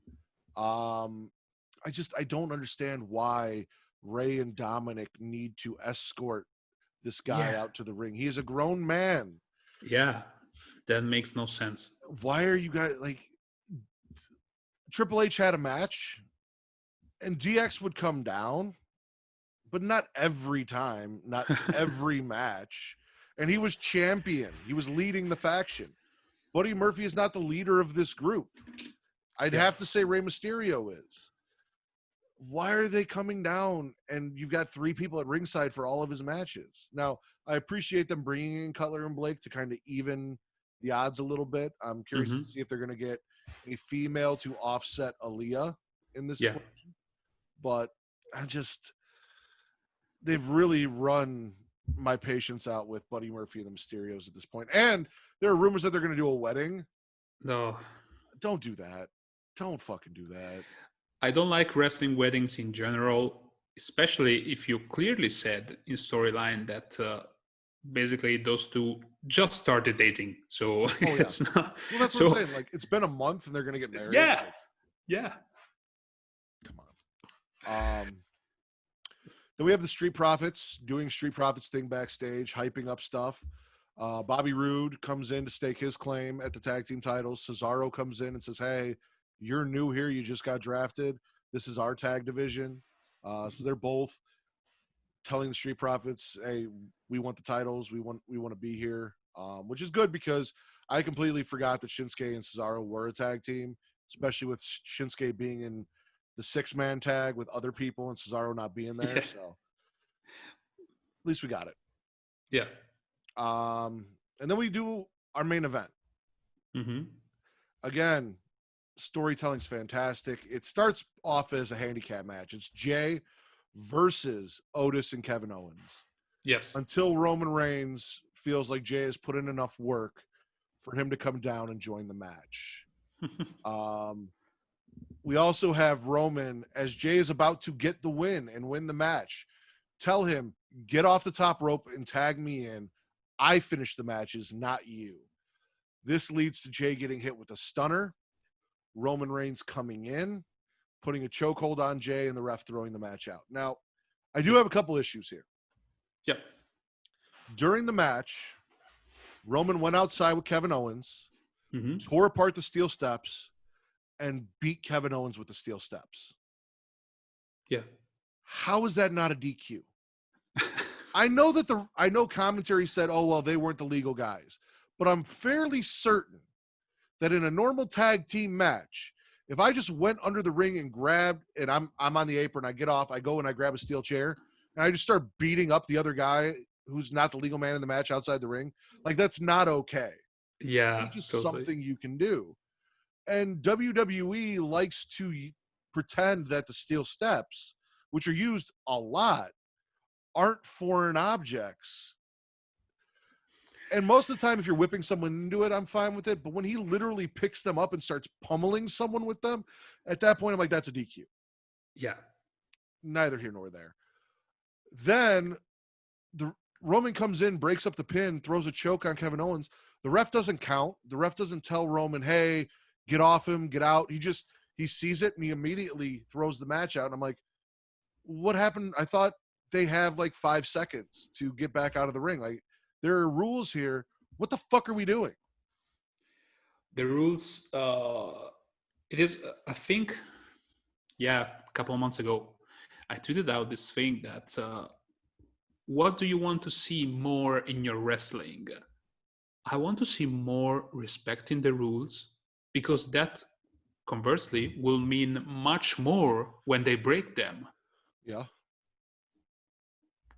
If you don't respect the rules, that's why I kind of stopped following New Japan, because I don't know how familiar you are, but in every New Japan matches, people rumble outside of the ring for minutes, literally minutes, and the ref doesn't count.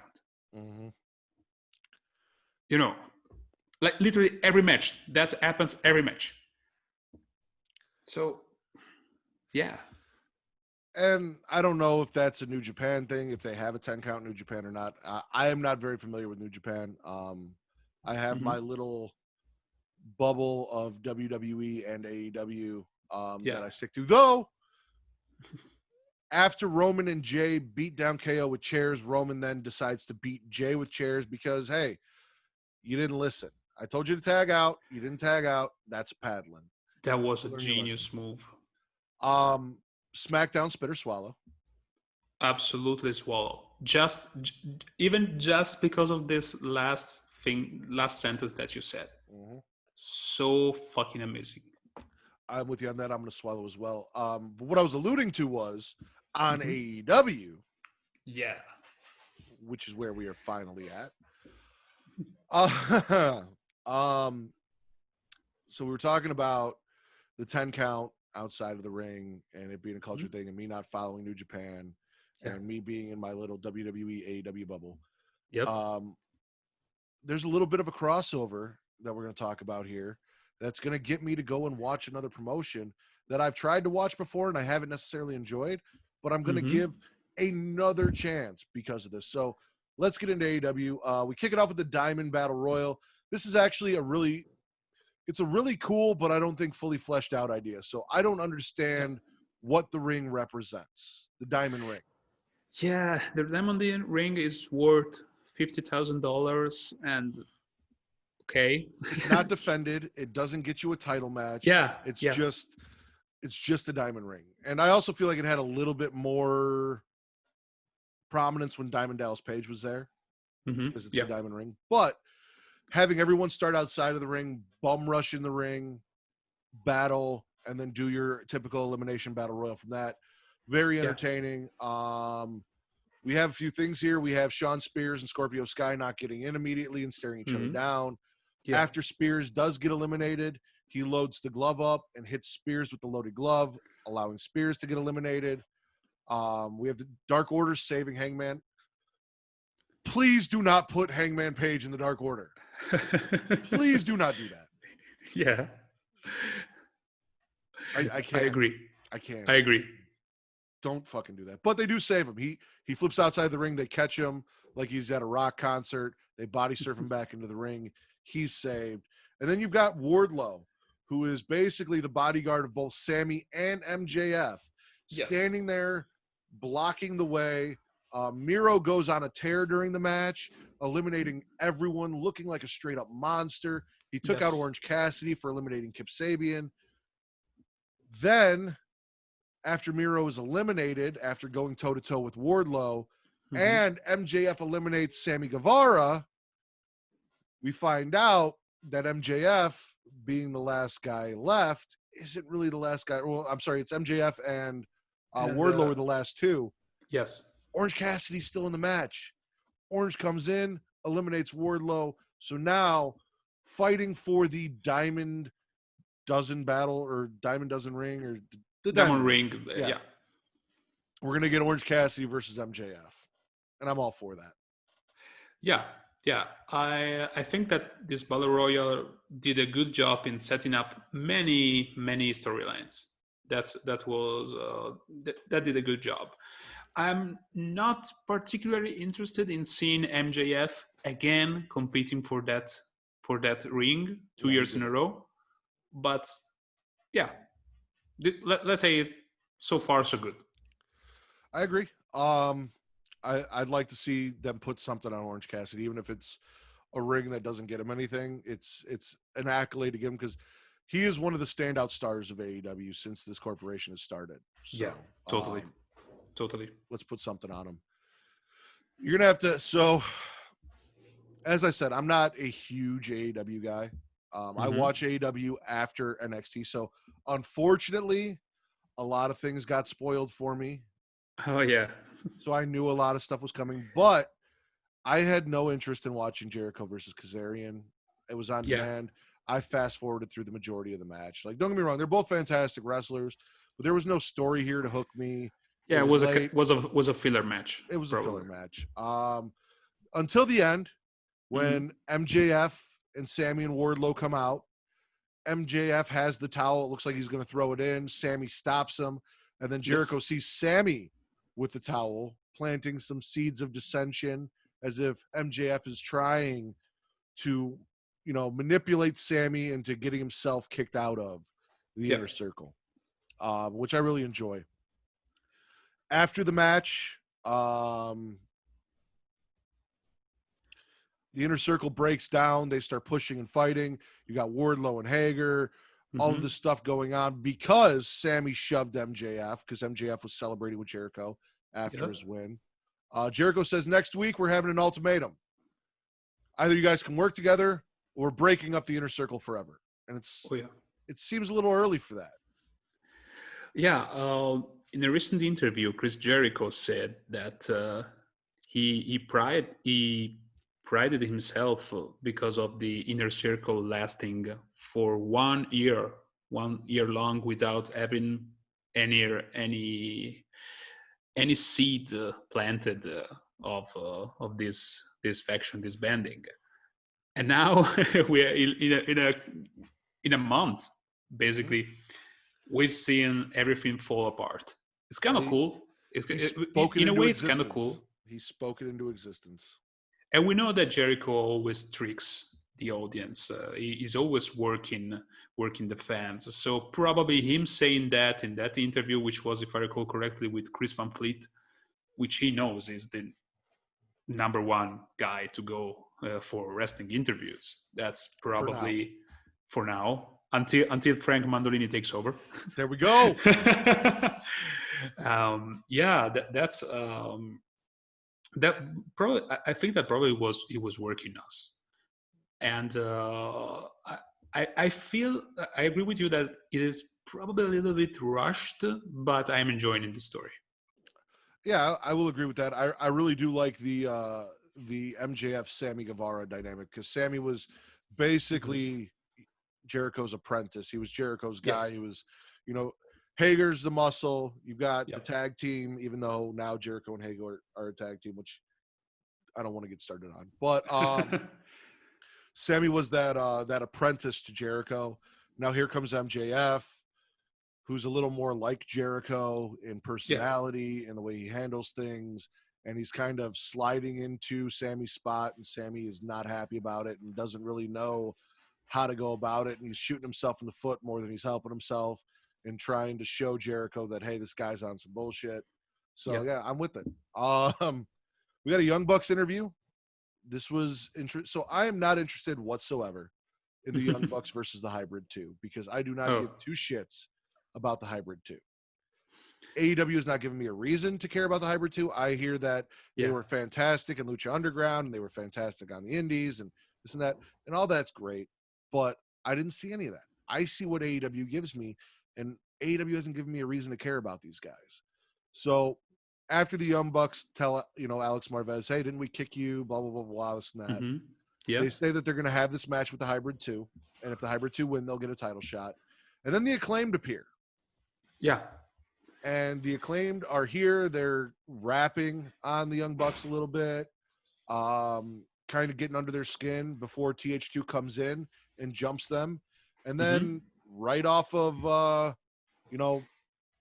the match with Jericho, here come Christopher Daniels and Kazarian to save the Young Bucks from this beatdown, while the Acclaimed are just kind of standing there enjoying watching the Bucks. Enjoying what they saw. Yeah, so the Acclaimed have me interested. Again, I could give two shits about Bucks versus Hybrid 2. Yeah, I feel the same. But they claim that they have Max Caster, I think is called, the guy who raps. Yes. And he's an amazing wrestler and an amazing rapper as well. He's a freestyler. He does a really good job. Mm-hmm. Then we got Britt Baker versus Layla Hirsch. Mm-hmm. So this was a fine match. Layla is like 5'0". Yeah. She has legs like tree trunks. Apparently from Russia, but grew up in America. Was adopted by American parents. Yes. New Jersey. Definitely has that MMA amateur wrestler style look and feel to her. She's dropping suplexes. Yes. A lot of strikes here. Britt gets the win.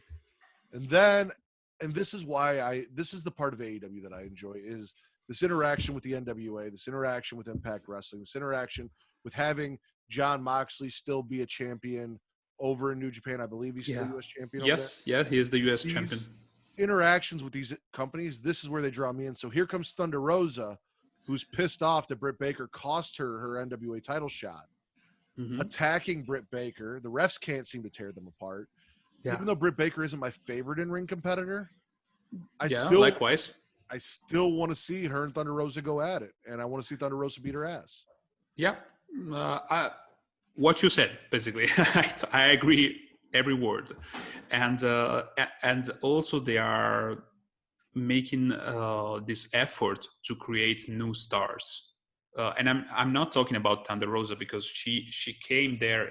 Of course, they had to establish her somehow, but she came already as a champion. Even if you never saw NWA Power before, you knew that she has a belt. Yeah. So that gave her a little bit of legitimacy. But with legit Layla Hirsch, no pun intended, she's been there for 4 weeks, I think now, 3 weeks, 4 weeks, not so much. But now you already see her on the same level as one Britt Baker. I agree. All right, let's get into this. We had Cody and Darby defeat Team Taz and Hobbs and Ricky Starks. But the important thing doesn't happen in the match. No. Basically, after the match, Darby and Cody are taken out by Team Taz.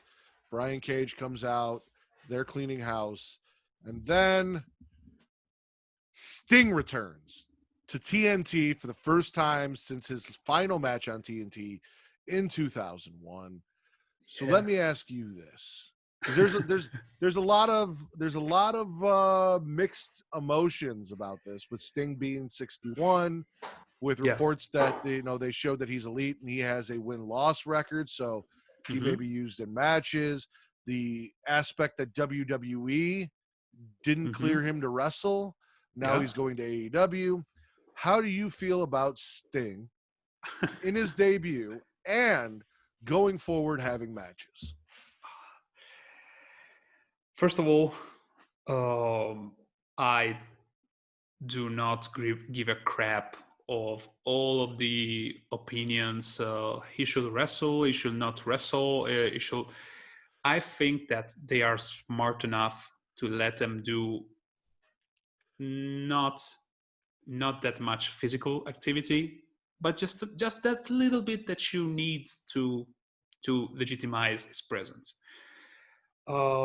Like, if you think about it, they needed Jake the Snake Roberts because he was a far more recognizable face in wrestling to elevate Lance Archer. And Sting can have like the same path. It doesn't need to be physical every time, but of course it's Sting. And talking from a fan perspective, I marked the fuck out. Totally. And let me explain you why. Because basically, okay. Let me explain you why. Basically, in Italy, we didn't have wrestling as a mainstream thing on TV for long, basically.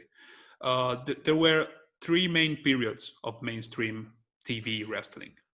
One was during the height of Hulkamania, around WrestleMania 6 with Ultimate Warrior, which I was like 3 or 4 years old, and I recall those colorful characters, but not more than that. And I have a few toys at home about it from when I was a child. Then fast forward to more or less 99, 2000. We had on mainstream TV WCW. And then again, fast forwarded to 2004, 2005, up until basically the Chris Benoit tragedy, where we had SmackDown on national television. So those are only the three mainstream eras of wrestling in Italy. Other than that, nothing. I mean, even now you can like watch AEW on Sky Sport. It's a pay TV, so a relatively small percentage of the population gets it, and it's not that mainstream. Especially after the Chris Benoit tragedy, which was something that many newspapers talked about here. So when if you followed what I just said, I didn't watch the Attitude Era at all, because there was no WWF on TV at the time. There was a WCW. I recall Sting from when I was 12 years old, for example, 12 or 13 years old. And that was the coolest and most terrifying things, because I was quite scared of the Crow as well. So it is really something that I've always liked Sting. I don't recall like matches from that time, like 99, 2000, but it's such an iconic presence. I had the chance to follow TNA as well when it was during his time there, which of course it was getting older even at that time, so necessarily wasn't the performer that he used to be like in the early 90s. Right. But nonetheless, he has a presence and aura that probably just The Undertaker is the only one that matched is present. That's why people pitched for that match for decades now. Don't you think? Well, I'm with you. I obviously here in America had access to everything. Yeah. So I was always a WWF guy, but when I did watch WCW, and I've talked about this previously, the two, like the NWO was cool. I really enjoyed the Wolfpack, but the two characters that really drew me in were Diamond Dallas Page and the Crow Sting. I never really got into Surfer Sting because it was like the Ultimate Warrior. It was like Hulk Hogan. Oh yeah. It was for kids, in my opinion. It didn't do it for me. So, but when the Crow Sting came out, as you said, it had that Undertaker mystique. So when he showed up here, just like when he showed up at Survivor Series for the WWE, and I was like, holy shit, this is amazing. I got excited. If Sting wrestles again, the only person I want to see him wrestle is The Undertaker. And if I can't get The Undertaker Sting because The Undertaker is now retired, I don't really want to see Sting wrestle. I'd like to see him do other things in wrestling as that character. There's no matchups in AEW where I'm like, I really like Sting versus Moxley would be a dream match for me. Like, I don't have that, you know? No, me neither. But I think it can just be this character that it was in WCW in '97 around that time. Just the vigilante Sting. Just comes out, doesn't have to say a word. He has a baseball bat with him. That's it. That's all I want to see. And that was the one thing that just it rubbed me the wrong way here. Is in his debut on AEW, he comes out, he reaches into the long coat, he pulls out the bat, but no one got hit with the bat. They're literally Brian Cage, Hobbs, Ricky Starks, and Taz. It's 4-on-1 because Dustin Rhodes, who came out to make the save, he's out. Cody's out. Darby's out. They're all laid out. It's 4-on-1, and these guys bailed, and I get it. It's Sting. You don't want to get beat up by Sting. Sting has an aura and a presence, so that part I understand. But I also really wanted Sting in his debut to come down and hit somebody with the bat. At least wipe out one or two of them before they ran away. Yeah. We do get Sting going from person to person, starting with Arn Anderson and staring down Arn Anderson, kind of acknowledging the history there. Staring down Cody, acknowledging the history there because of Cody's father, and Cody saying that growing up, Sting was his favorite wrestler. Staring down Dustin, who also had a stint in WCW. And then they had history. Staring down Darby Allin, which a lot of people have compared Darby Allin to Sting. I personally feel like Jeff Hardy is more of a comparison to Darby Allin than Sting, but with the way they've set him up in the bleachers. That's because of that. The black and white face paint on half is like, I get it. I definitely think Darby's more akin to Jeff Hardy though than I would say Sting.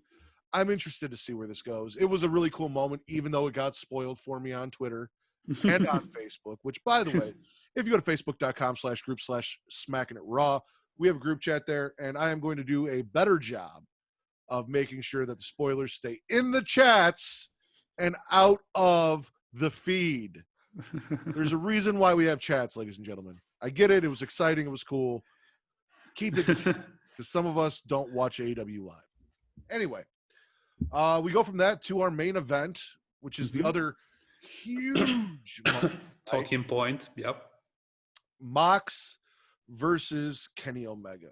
And before we talk about the really cool aspect, which again happened after the match, I have to say, in my personal opinion, this run with Mox as champion in AEW and this match and the promo he cut before this match has kind of proven to me that Mox isn't the guy for AEW. He's not the Stone Cold. He's not the Rock. He's not the draw that AEW needs. Given full creative freedom that he wanted, that he left WWE because he was getting, I'm not tuning in every week to see what Jon Moxley's going to say, what Jon Moxley's going to do. I'm not tuning in for Jon Moxley's feuds because of Jon Moxley. I'm tuning in for Jon's feuds because of the people he's fighting. Eddie Kingston made me want to see Jon Moxley versus Kingston, not Jon Moxley.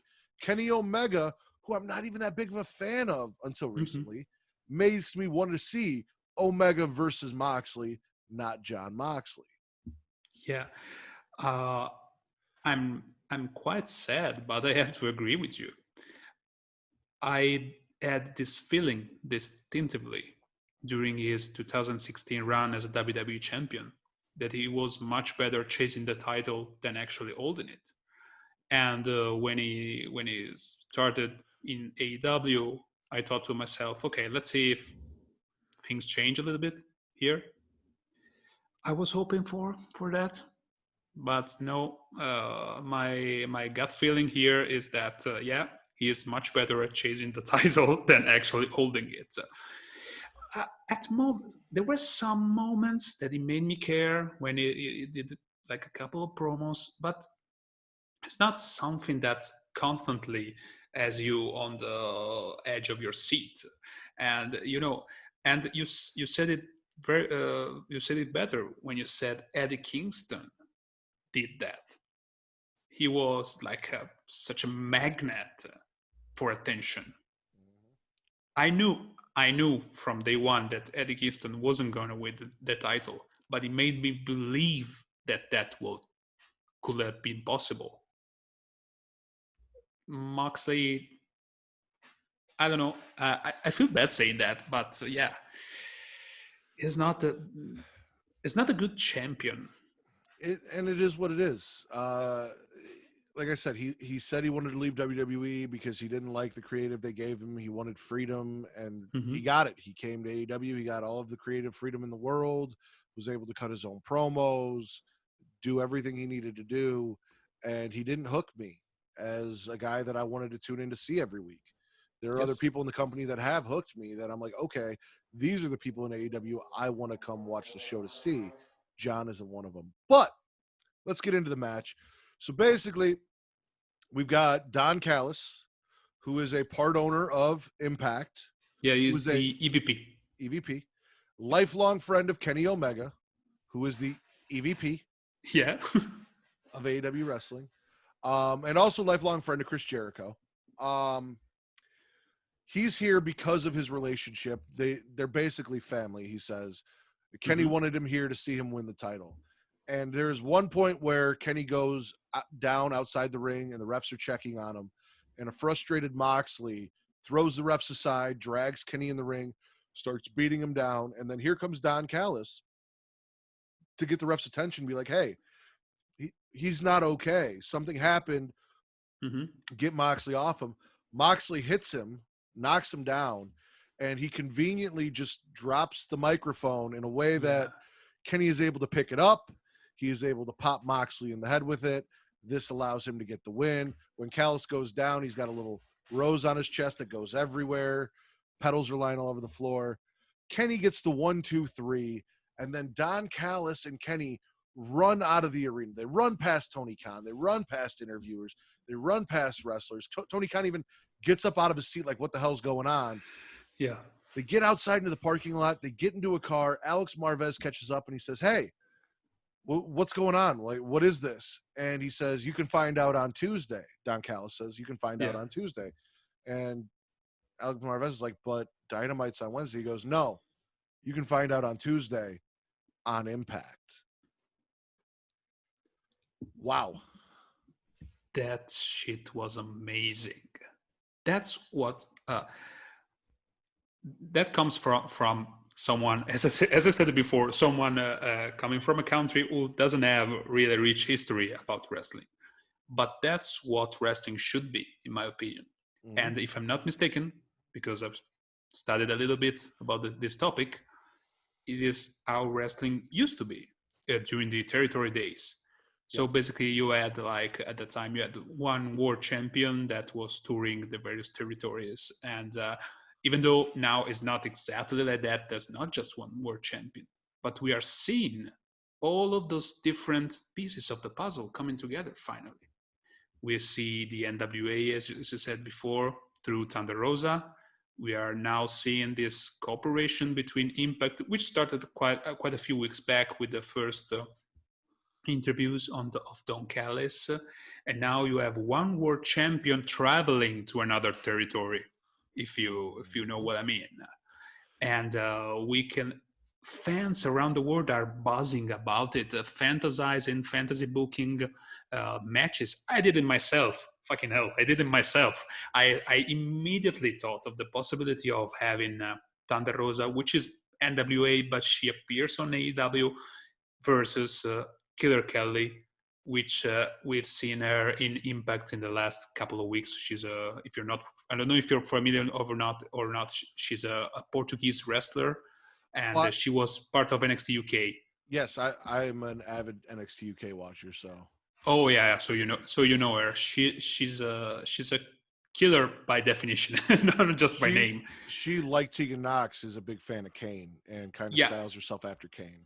Yeah, and the possibility of having this kind of a mashup between so many promotions, so many styles, and that actually benefits everybody, because I'm sure that Impact will have a viewership that could only dream of up until last Tuesday, basically. And that's the big rumor. The big rumor is that this is a one-off.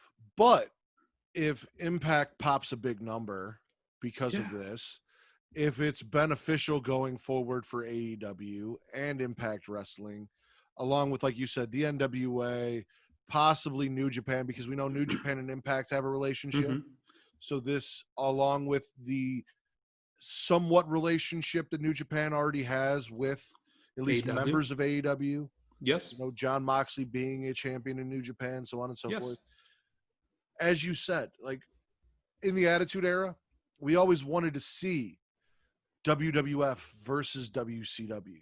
And we wanted to see that collaboration. And you got guys jumping ship, but there was never we're actually going to get these dream matches of these guys unless they leave one company and go to another. But we're never going to get a full-on WWF versus WCW until 2001 with the Invasion, which did not go as planned. Which flopped badly. Yeah, big time. Yeah. But here now, like you said, we could see NWA wrestlers on Impact. We can see Impact wrestlers on AEW. We could see AEW wrestlers in New Japan and New Japan wrestlers. And they could do an actual, even though they can't take the name, like a Worlds Collide show where you've got the best of Impact versus the best of the NWA versus the best of AEW versus the best of New Japan in tournaments and matches and things. And it's an incredibly exciting time. Very exciting time. Really fucking cool shit. I don't even think I have to ask, Frank, but AEW spit or swallow? Spit. No. No, I'm joking. Oh, swallow big time. Let me swallow all of it. I'm swallowing like Gianna Michaels in a gangbang scene. Frank, thank you for coming on. What, in your opinion, and again, I don't think I have to ask, was the best show of the week? This week, there is no other contender than AEW. I agree. So for Frank from the Last Minute Wrestling Podcast and the Smackin' Around Podcast, the best show of the week this week, AEW Dynamite. Frank, can you please let everyone know where they can find your podcast, put over some of your interviews, stuff maybe you have coming up, whatever you need to do, plug everything you got. Of course, I'd love to. My home base website, as I call it, is lmwpodcast.com. You can find me on every social media, just typing in at LMW Podcast. I'm at LMW Podcast everywhere, basically on Facebook, Twitter, Instagram, even though basically the only one that I use is Twitter, because I fucking despise Facebook and I'm not really big on Instagram as well. So basically, if you want to get in touch, the best place is Twitter. That's what I'm trying to say. Or the email, frank@lmwpodcast.com. I also have a Patreon, a Ko-fi, and a PayPal account. Again, everywhere, just look for @LMW Podcast and I will pop up. So if you want to sustain and to help the show in any way that you can, or just look out for Last Minute Wrestling Podcast or wherever you get your podcasts, Spotify, Apple Podcasts, Spreaker, Podchaser. There are so many of them. You name it. Just press play, press follow, rate 5 stars. Man, there is so many things that we need to ask as podcasters. Too many. Yeah, there is. Too many. Okay, let me just ask for one. Just look for Last Minute Wrestling Podcast on Spotify. That's it. And press play. There you go. I want to ask that you legitimize yourself like WCW did and go and get yourself a Gmail account. This Last Minute Wrestling Podcast, you having your own website to have an email, that's not professional. You got to be professional like WCW. Get yourself that Gmail account. As you guys know, if you were listening to this podcast, or if you're new because you're a fan of Frank's and you wanted to come over and listen, you guys can find us everywhere you find podcasts. I have a link tree at Matt Ritter on Twitter. That is at MATTRIDDER. Those link trees, the link tree / Smackin' Raw will take you to the audio versions of this podcast everywhere it can be found. Linktree.com, excuse me, Linktree / Creation World will take you to the video versions where you can find us on YouTube, on Pornhub, because we are the #1 wrestling podcast on Pornhub. Also our merchandise store and our Patreon, so you guys can check us out there. And as I said, Facebook.com/group / Smackin' Raw. We have our own Facebook group there that you can come join, have fun, have good discussions. And please go check out Facebook.com / Creation World, because Creation World is the banner under which the Smackin' Raw podcast exists, and other great podcasts like Super Flash Hero of Tomorrow, The Creation Conversation, all hosted by Travis, that he doesn't let me come on. He gave me this one, and this is where I have to stay. So please go check those out. We have some cool stuff coming out for you guys here soon. Unfortunately, Travis couldn't be here. He was working today, but today is his last weekend that he's working. So once he doesn't have to do this grind, we'll be cranking out more content for you guys. So please look for that. Check that out. We got some fun stuff coming. Other than that, I think that's it, Frank. That was a terrific opportunity that you gave me. Thank you so much, Matt. Thank you so much. And much like AEW, Impact, NWA, Ring of Honor, whatever, as they show us the way that cooperation is beneficial to everybody, I strongly feel like that for content creation as well. We should support each other, stick for each other. I love to put over the stuff that of people like you who are busting their asses week in and week out to create this content that we all can benefit. That can be better if we help each other out. We don't have to fight each other. Just help us out each other. I agree. That has been my favorite part of 2020 is I've been able to work with a lot of great podcasts that I didn't think when I started this podcast 3 years ago I was going to be doing.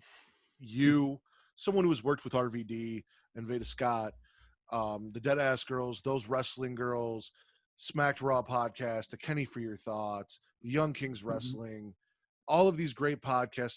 The Hardest Part of the Ring, which our newest episode is out. So if you like hearing people talk about penis, please go check that out. Kyle Tunican, Kyle is very disrespectful in the way he pronounces my name in both the intro and the outros, where I'm not there. So please go check that out as well. That's available. But yeah, no, it's been my favorite part, and I love doing things with people from other cultures, other countries, other places, and getting their perspective on things, seeing how people view things outside. So thank you for coming on and bringing your perspective to our show. It's very cool for me to have someone all the way from Italy come on, enjoy our product, and want to be a part of it. So thank you. It was my pleasure. Thank you for having me. For Frank Mandolini of the Last Minute Wrestling Podcast, I am the Warden, Matt Ritter. We are Smackin' It Raw. We are the #1 wrestling podcast on Pornhub. Bye. Bye.